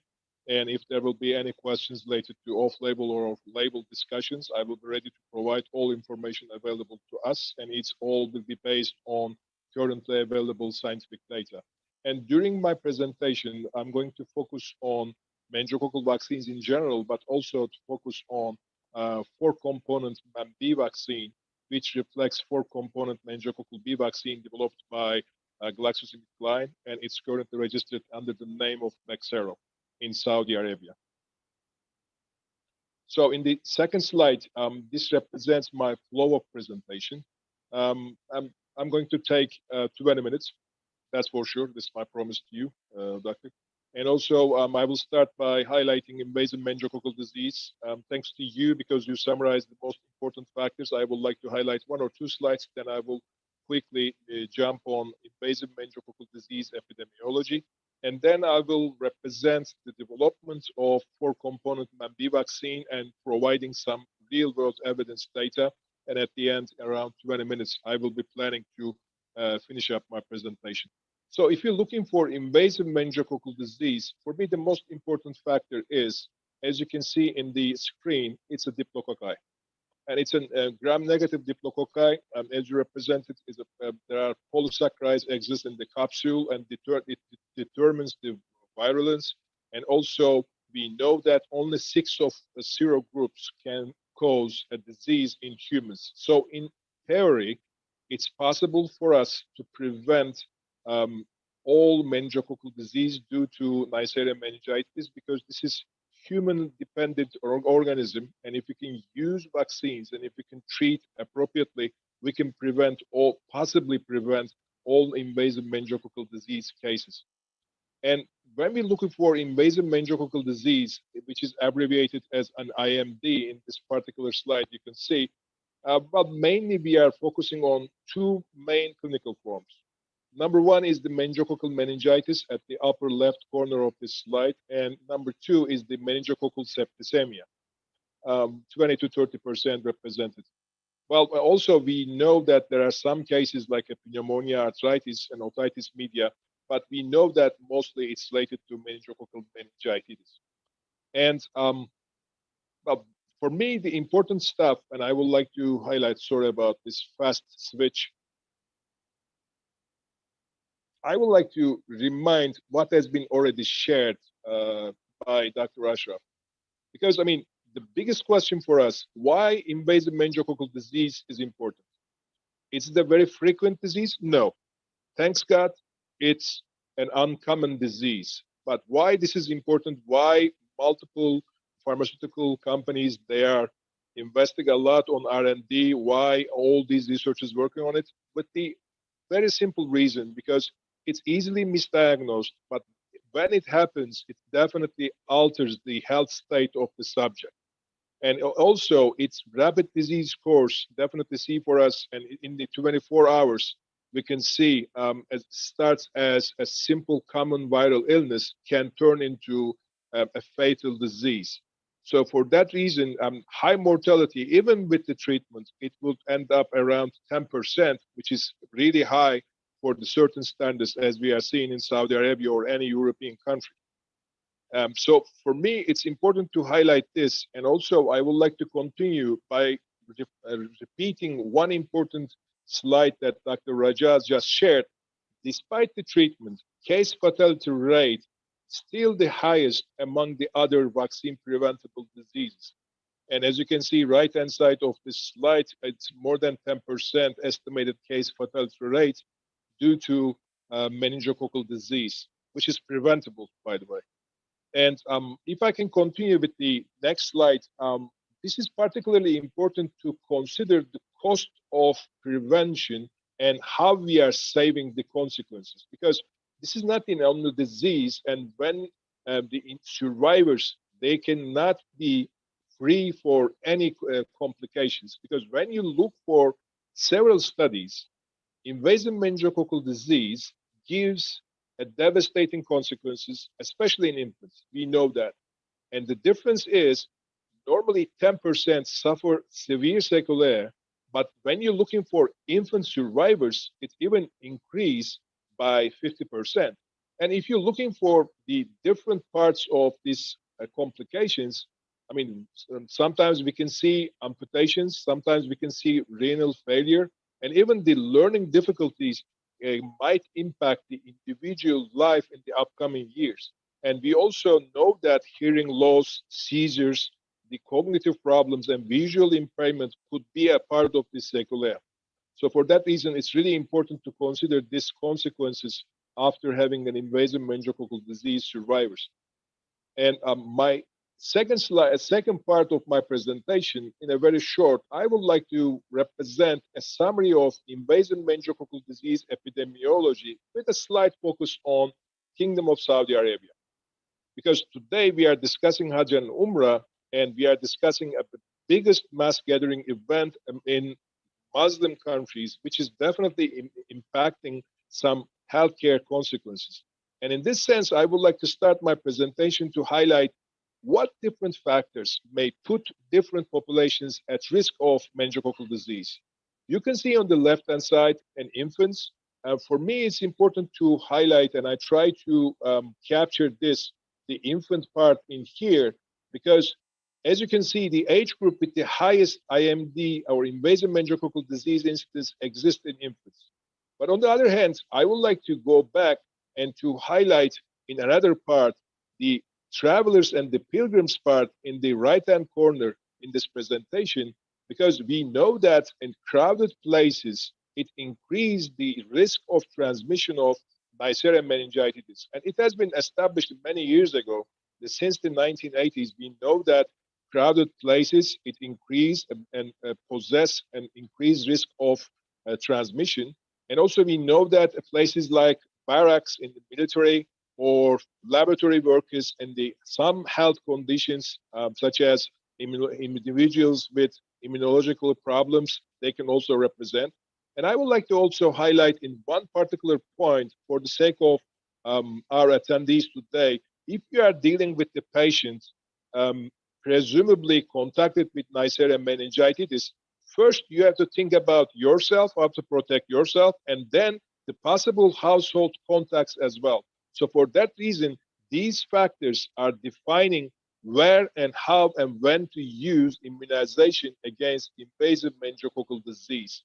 So in this particular slide, I would like to highlight one important factor, and I would like to first, let me get rid of this signs in here. And I would like to highlight why I'm representing this slide from Turkey. Well, basically, the biggest discussion that in every presentation, the biggest question or the most frequent question that I receive is about, okay, which serogroups are most frequent in the country?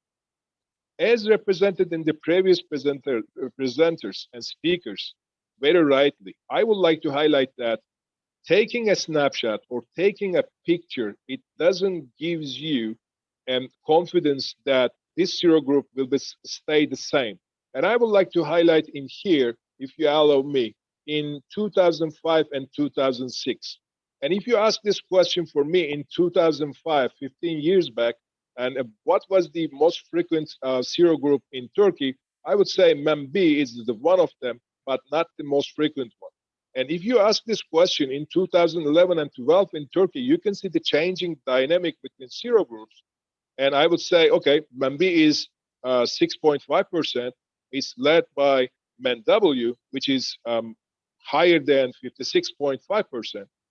So the question is, if you can take only this time horizon in here to decide vaccination about your patients, about individuals attending an Hajj and Umrah services, you will make a big mistake, or at least you can face a risk of making a misjudgment, because as you can see represented in this particular slide, right-hand side, when we look for 2017 and 19 studies, you can see Mambi is again increasing and by far the dominating serogroup in Turkey. So you can ask me, okay, what is the case in Saudi Arabia? Well, in the next slides, I would like to focus on two publications, which I'm very proud of be a part of it as a co-author with the esteemed researchers from Saudi Arabia as well. And let me highlight that this is just published in last year. And in this particular publication, we have looked for the epidemiology of invasive meningococcal disease in Saudi Arabia.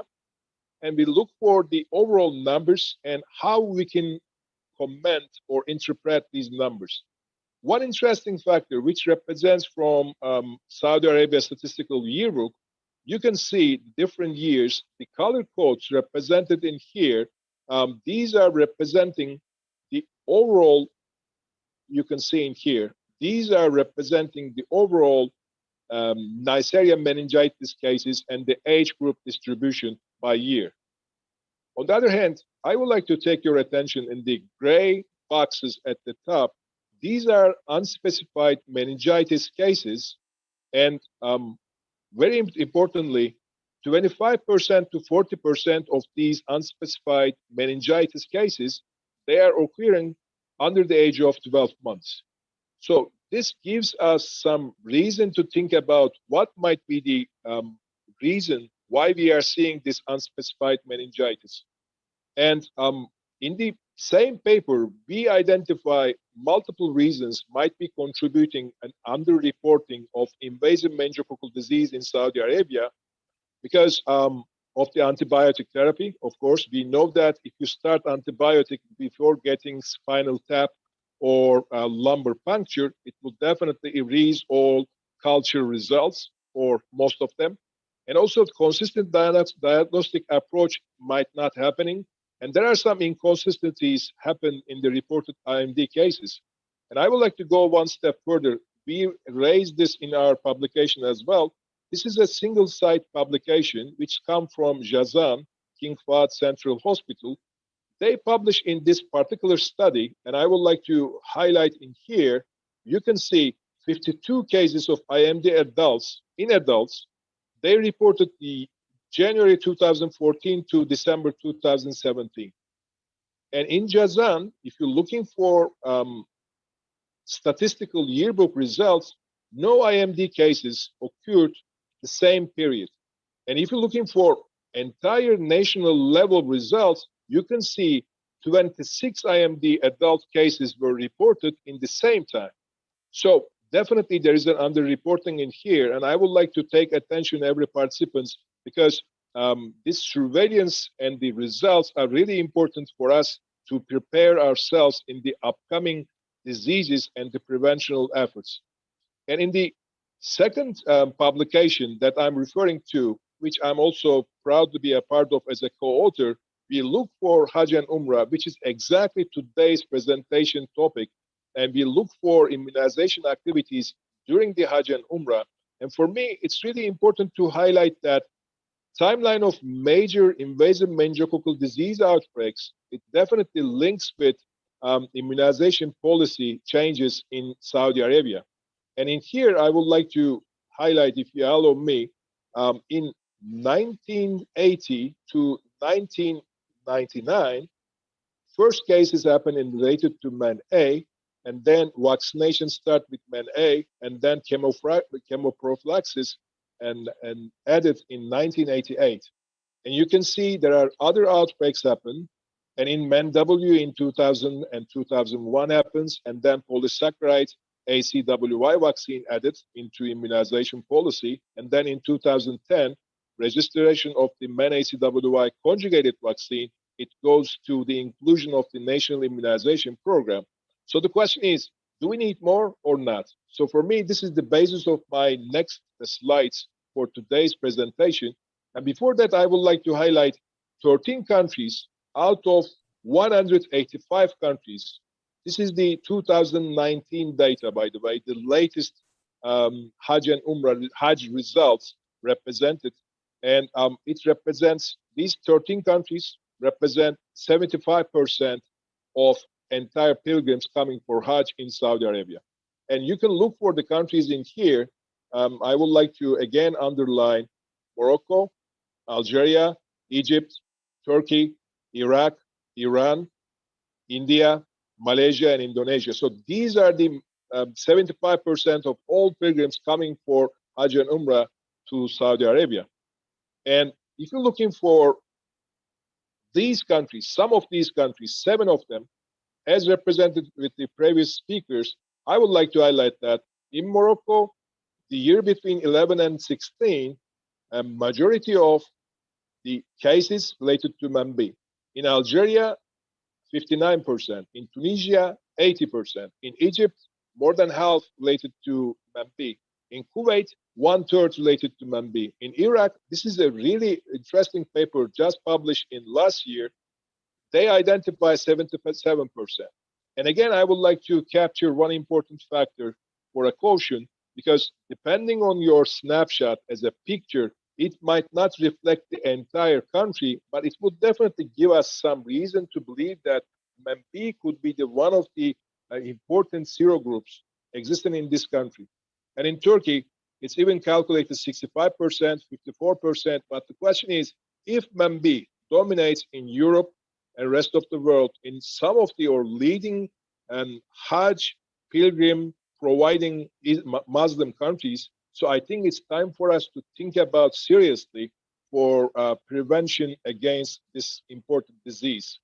So this is the summary, and then I will jump on my last section, what we know on invasive meningococcal disease and Mambi in Saudi Arabia. First, number one, data confirms that Mambi exists in Saudi Arabia. That's for sure. As a publication of Ziad Mamish and co-workers published in European Surveillance 2013, it is the 3rd most frequent serogroup by 17% as of that day. And secondly, I would like to highlight that multiple studies confirmed, as listed in 3 of them, I only list 3 of them, Mambi is being important to Kingdom of Saudi Arabia by Hajj and Umrah. That's for sure. And thirdly, according to surveillance system, passive surveillance system exists in Saudi Arabia, meningococcal disease and meningitis still exist despite the well-implemented ACWY vaccination program. And last but not least, I would like to highlight that I certainly believe that there's a possible underreporting of invasive meningococcal disease cases happening in Saudi Arabia. So, meningococcal immunization. Let me start by highlighting a trivial point in here. It takes an ages to represent and build up an immunization against this disease. And as you can see in here, Neisseria meningitis was identified in 1887.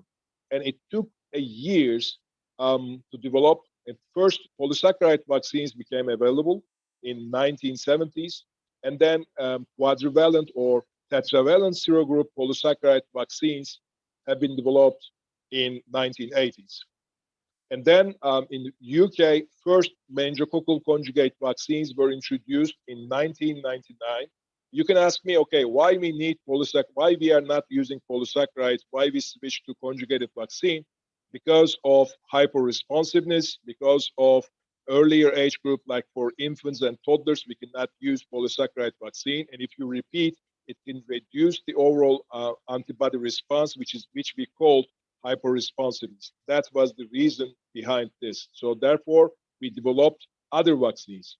And this is the latest, one of the latest publication. You can see it summarizes the overall available vaccines, or we will developing vaccines.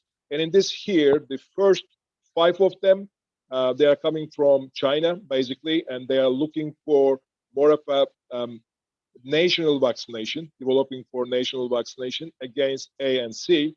And there are multiple vaccines against, as a conjugated vaccine, is ACWY, and also there's the under development vaccine against ACWY and X by Serum Institute of India and PATH organization. And also 2 companies, both GlaxoSmithKline and Pfizer, are developing combined vaccines ABCWY. So this is the latest update on the R&D part. And if you can continue to look for, and why I'm representing today's presentation, in Saudi Arabia, we have 2 products. Number 1 is against Mambi, which is called for component Mambivaxy. The second one is the conjugated vaccine, is MenACWY, and both are available. And today, in the next slides, I'm going to focus more on for component vaccine, which is called Bexsero, because it took years to develop. More than 15 years, sorry, it took for the development. And first, it's approved in European Community in 2013 and 15. First national immunization program inclusion happened in United Kingdom. And in the same year, US ACIP approved the different age group from 10 to 25. And currently, in more than 45 countries, it's approved, and more than 50 million doses distributed for the worldwide. So let me try my best to explain, if you allow me, in this particular slide, why development of Mambivaxy was challenging. For me, this is particularly important because it summarizes the difficulty of developing Mambivaxy, why it's different than ACWY conjugated vaccine. We cannot use polysaccharide capsule because it's poorly immunogenic. That's the reason number 1. Reason number 2, there is a structural homology between capsule B polysaccharide and the human neuronal tissue. And it possessed a risk of an autoimmunogenicity, so therefore it can create a negative side effects. So for that reason, we cannot use the same technique as we developed like the conjugated vaccines against ACWY. And also we know that at the past in New Zealand, they built up a specific Mambivaxy with outer membrane vesicle, which is abbreviated as OMV. Why we cannot use for other part of the world? We know that in Cuba they tried, and in other countries, but this only works for OMV producing or expressing strains, but this might not be effective for other strains of Mambi.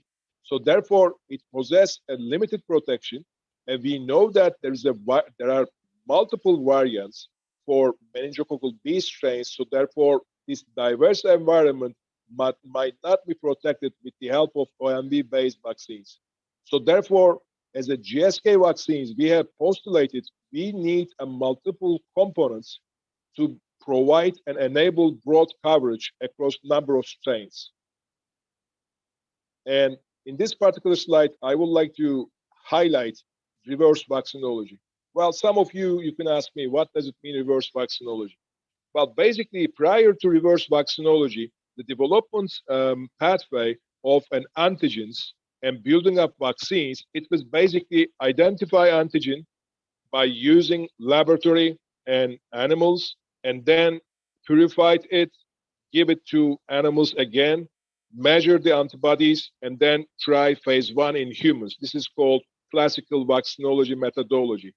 But because of this difficulty of Mambi representing in the previous slide, Rino Rapoli and co-workers, they postulated a reverse approach in vaccinology. Well, basically, in many years back, they put the entire genome sequence of Neisseria meningitidis, okay, in a computer.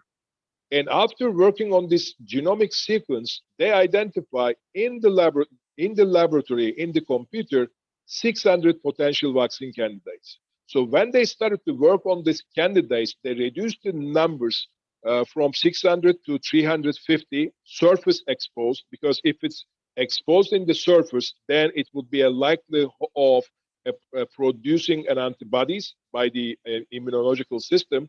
Then they reduced down 91 proteins, and then they identify 28 candidates might create a bactericidal antibodies. When they look for in the laboratory animals, they identify these 3 protein candidates, and they combine previously established outer membrane vesicle vaccine, and they built up in here 4-component Mambi. So that's the background of why we call it Vaxero as a 4-component Mambi vaccine.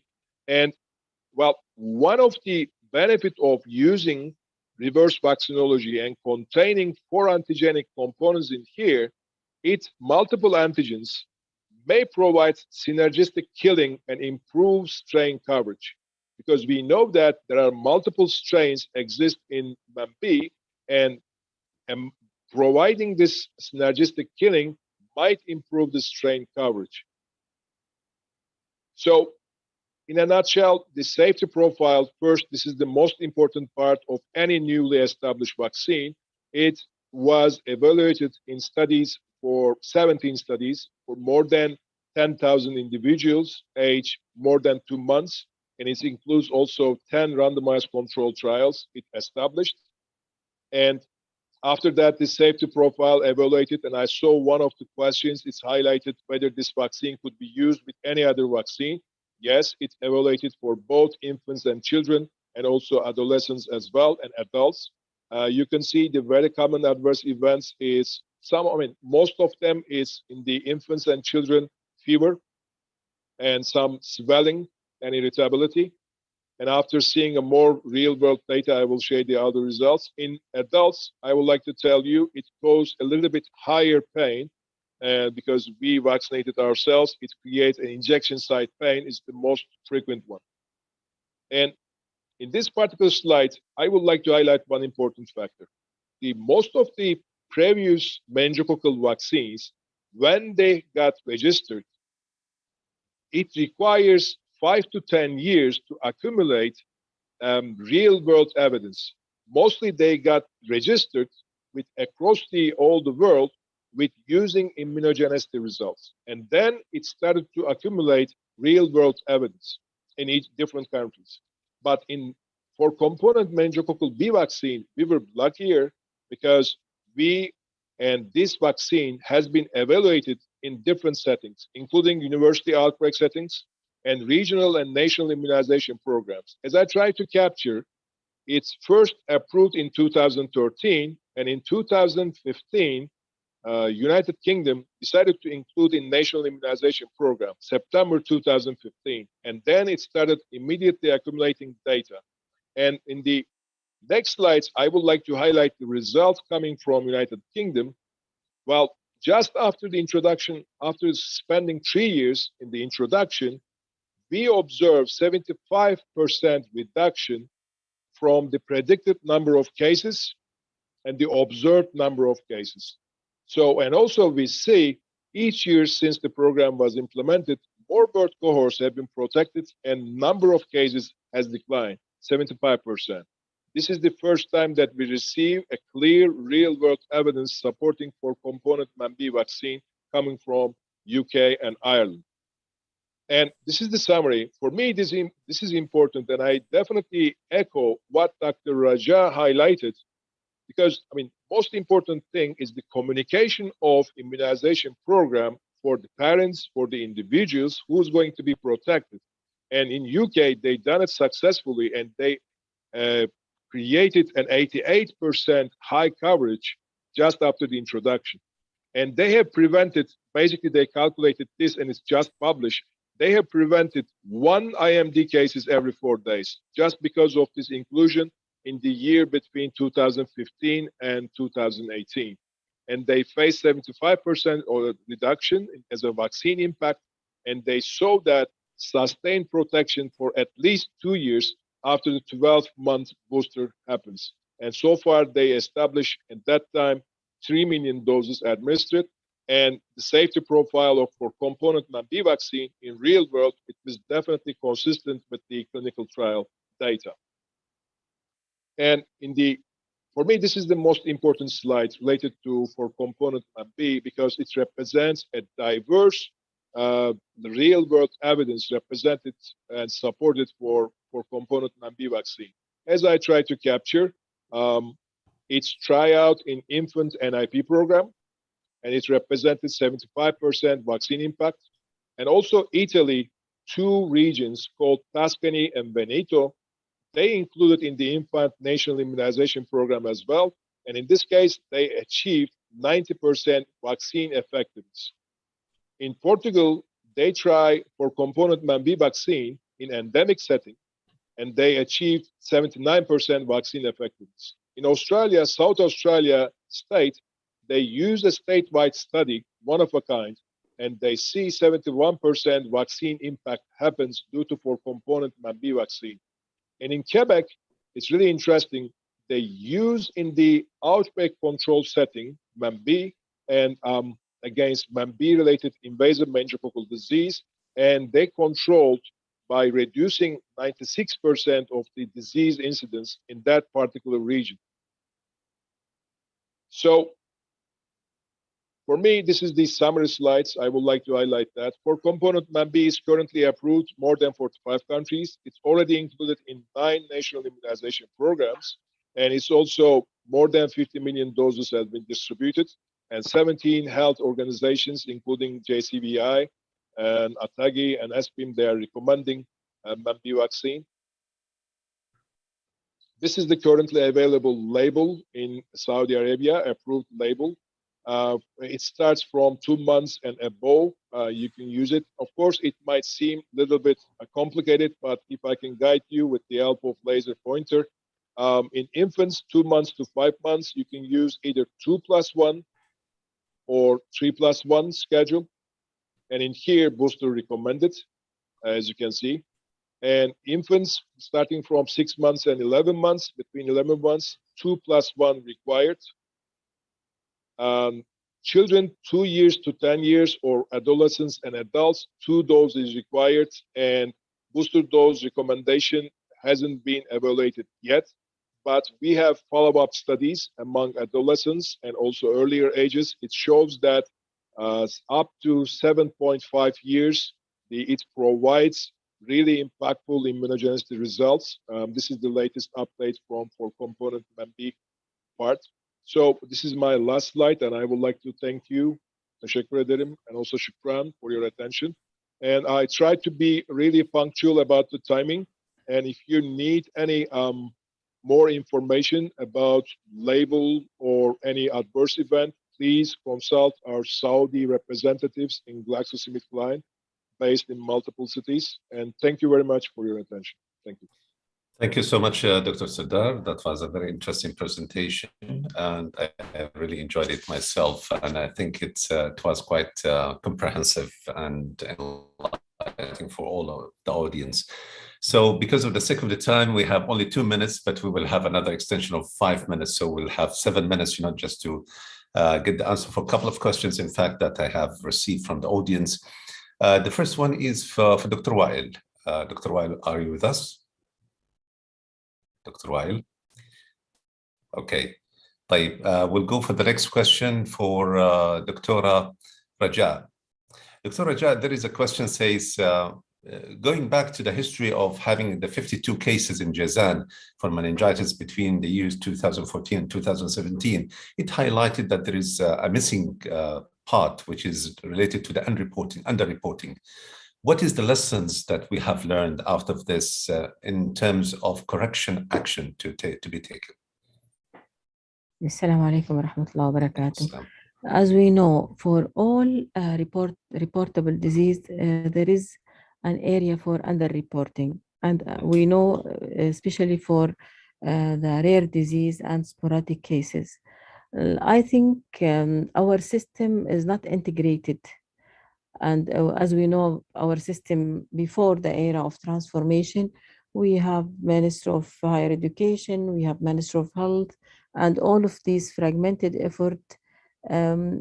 With this type of health system, we expect to see this, and we should learn from this lesson that with this era of new transformation, we should have a good reporting system with integrated health system, integration between the sector, and we should have, before that, we have central data collection.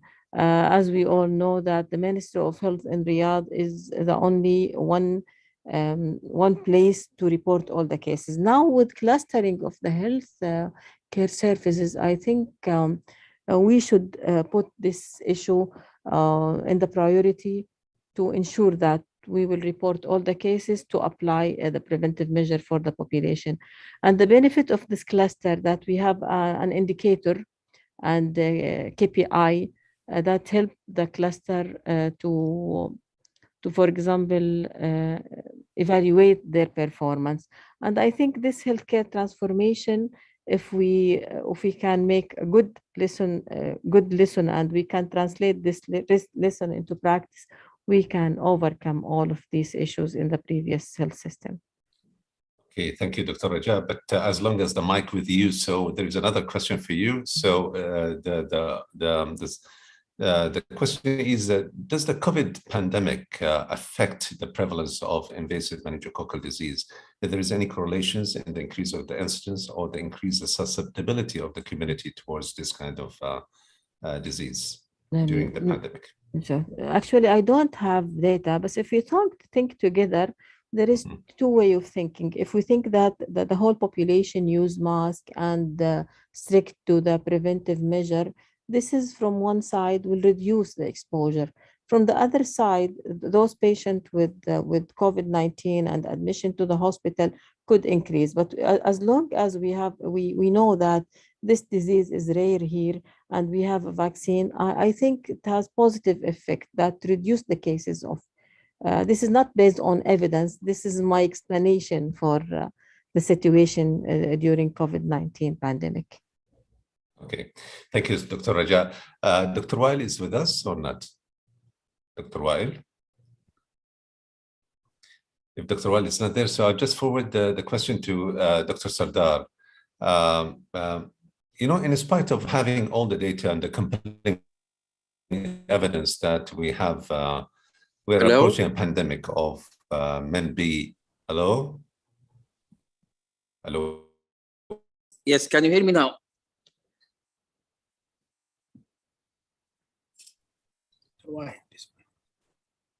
I think I'm having some trouble in the connection. Can I hear the question again, please?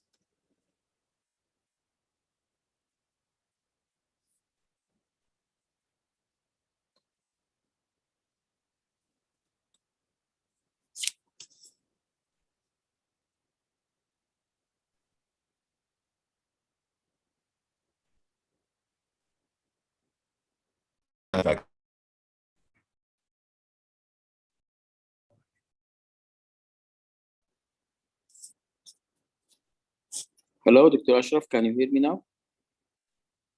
I think Dr. Ashraf maybe he's offline. I can hear you. Can you hear me? Yes, can you please repeat the question because I have some trouble with the internet. No problem. So why the GCC countries is still behind the introductions of MenB vaccine, in spite of having evidence that it's quite prevalent across the region, and more than 45 countries are implementing the vaccine globally? Why we are still behind? Yeah, I would change the question because we are not still behind. Those issues has been studied now, and even in our Ministry of Health, it has been under study. And we believe yes, the serotype B it's emerging, it's coming, but it's not yet a real issue to tackle. The things which we are going to be now within all these gathering of data and information nowadays within the area, there will be an action as soon as it needed by the authority. I mean, by the Ministry of Health and the other ministries responsible about Hajj. And I believe the question should be in the other way around, when it will going to be implemented and when we need to implement, as soon as now or as soon as tomorrow. This will be answered as soon as the committee which has been discussing this issue soon enough will hear that answer. Okay, Dr. Wael, are we predicting, an outbreak for MenB? Is it expected with all this evidence and all this, information that we're gathering? To start with, and the high prevalence of the north of Africa, that they are the main pilgrims that are going to be in our country during Hajj. Yeah, to start with, hopefully no. And we don't want Inshallah. any of these stereotypes to become as an outbreak or during the Hajj season. But we have to be prepared. And I believe all these issues being discussed, especially as you mentioned in North Africa and some even countries in Europe has the serotype B. And we have to be aware of also the serotype X, the coming one. So I think our Ministry of Health and other ministries are well prepared, and they have been shown very good, active, and prompt to respond according to whatever coming or appearing in the area. Especially, we are talking about Hajj, a big season, crowded people gathering in one space of a holy space in a holy place in Mecca, and we are well known of our crowd medicine in Saudi Arabia. So I believe so that the prompt action at the exact needed time will be taken. Okay, perfect. Well said. Thank you, Dr. Wael. Dr. Sami, as you know, there is a problem regarding adult vaccination, which is not yet perceived very well by both the patients and the community and the providers. So the provider always missing an opportunity of having certain patients who are supposed to have the vaccine. So we have vaccine hesitancy by the people, and we have poor vaccine recommendation by the provider. How to tackle this problem, Dr. Sami, from your own perspective, being a Minister of Health? Actually, for those for this problem, actually, we have some which started to raise the issue of the health education. We try to sit with the patient more and to talk with them more, and to elaborate this problem usually in the media, in all the services. Actually, we still find that the problem is more common. Even in my clinic, I have saw a lot of patients that or a lot of maybe those patients, they are coming and counseling this problem with me, that having some issue, and they have some hesitancy, they are refusing this issue to talk or to take these vaccines. This is need to be discussed, to be elaborated more, and we have some counseling sets actually with them, consulting them, separately. Sometimes we need to explore that on our media, in our meeting actually, in some symposiums, giving some lectures also, or some meetings on the even in collection on this is even into the education also, and our education actual sits. Really, this needs cooperative community together, even to have all facilities, all the people together, all the medical professionals just to sit and to talk to them actually. Actually, it's also it's been now with the social media. With this I think it's started to be decreased or to be prevented more. Actually, we hope that we can get over this problem with the set of the time. don't know. This is my issue actually, and this is actually my perspective. That I totally agree with you, but there is something contributed for the patients and the community that we have to elevate their awareness towards the active participation in getting the vaccine. And then there is another role that has to be done by the patient, by the physicians. In fact, the clinical inertia, the reluctancy to explore the issues of vaccine in each consultation, which is mandated, and not to have a missed opportunity of having that particular patients who need the vaccine missing, that opportunity and leaving the hospital or the primary care without having. And then enhancement our healthcare system to be more. And now we are talking about implementing automated technology in order to enhance the missing, doses of that particular vaccines to the patients by SMS or by communication, electrical automated system that alert the patients, automated, yeah. So there is a lot of opportunities.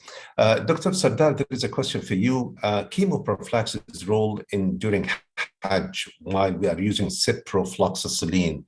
Did it impact it on developing a resistant strain for meningitis, for meningococcal meningitis? Any observation?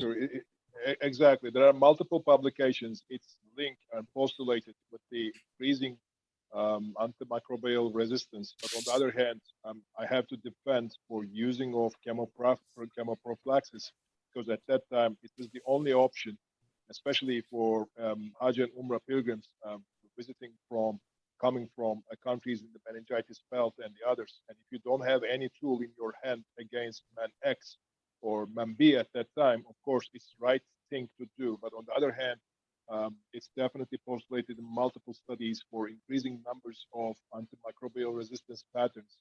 And also, I would like to highlight one thing, antimicrobial usage, not only for chemoprophylaxis, but in the daily practice, it definitely alters the overall diagnostic approaches as well. So I think it's a double-edged sword. In one end, it requires. On the other hand, we should carefully approach how to use chemoprophylaxis in which circumstances. I hope I answer your question. Yeah, thank you so much. And that's why we have the stewardship, for the antimicrobial resistant. That's another issue that we are looking forward, using these antibiotics carefully, not to have this kind of resistant. One more question is for Dr. Wael or for you, Dr. Sardar. The Man-B can be used for immune-compromised patients and pregnant ladies. Any recommendations for that? Anyone? With respect to Dr. Wael, I would like to wait his response, but after that, I'm ready to answer from my angle. Thank you. Dr. Wael معنا? Dr. Wael. Okay, go ahead, Dr. Sardar, please. Thank you very much. First thing is first, there are multiple studies which shows that the immunogenicity results is appropriately produced in the immunocompromised patients. In some studies, they evaluated in the HIV positive patients, and also they look for acyclovir patients. So if you can look for a CIP recommendation, MAB for component Mambivaxy is definitely recommended for this population at risk. On the other hand, we should capture this. If you are using eculizumab, it's a very rare disease, but if you are using a treatment for eculizumab, you have to vaccinate against ACWY and also B. This is the requirement. And also we should capture that in the immunodeficient patients, especially in these overall component deficiencies. We know that the response might not be at the level with the healthy subjects. So we should be paying an extra caution, but we should definitely use all available meningitis vaccines in this particular patient. That will be the recommendation. Perfect. And the second part, you asked the vaccination of pregnant women, if I'm not mistaken. Well, I'm trying to share the screen by explaining using European Medicine Agency. You can see the SMPC in here. And I would like to highlight that fertility and pregnancy. What I would like to highlight, there's definitely insufficient clinical data exposed pregnancy are available. That's for sure. Because this vaccine is not developed for pregnant women. But on the other hand, what should we know that the potential risk for pregnant women is unknown. Nevertheless, vaccination should not be withheld when there is a clear risk of exposure to meningococcal infection. What does it mean? We don't have a human subject trial, but what we do know in the tryouts in the laboratory animals, especially in female rabbits, Bexsero given approximately 10 times than the human dose, it creates no toxicity in pregnancy or female fertility or postnatal development. So I'm not saying you should give it, but since this is a non-promotional event, I have to capture that if you, doctor is the only one should evaluate the risk of exposure with the meningococcal infection, and definitely this is not indicated, but you could still evaluate, and if it's necessary, you could give a meningococcal vaccine to prevent both pregnant women and as well as the baby. I hope I answered your question. Yes, very clear. Thank you so much. It was a very comprehensive answer. Thank you so much, Dr. Sardar. And because we have reached 15 minutes beyond the time, and that was for the sake of having some of the questions. In fact, I have a lot of questions, but I'm sure that we have to end this session by thanking all the audience for the wonderful, contribution, for the good quality questions, and being with us, more than 1,000 attendees in this scientific session. And I would like to thank all the speakers who have enriching all of us. I mean, really I was very much interested to learn a lot today, in fact.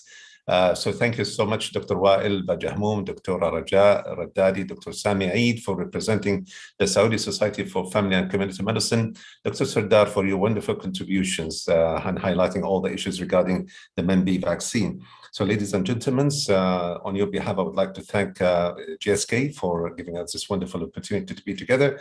And I would like to thank ملتقى الخبرات لتنظيم المعارض والمؤتمرات for the wonderful organization for this event. With this, ladies and gentlemen, I would like you to remember that to apply for the membership of the Saudi Society for Family Medicine by visiting the site of the society, and stay tuned with us. You know, it's a couple of weeks, and we'll have another session, and a very interesting session, inshallah, that will enrich your capacity in changing experience and enhancing your capability to tackle all the challenging issues in our practice as a healthcare provider. With this, ladies and gentlemen, I wish you a very good night and sweet dreams. Thank you so much. Assalamu alaikum wa rahmatullahi wa barakatuh.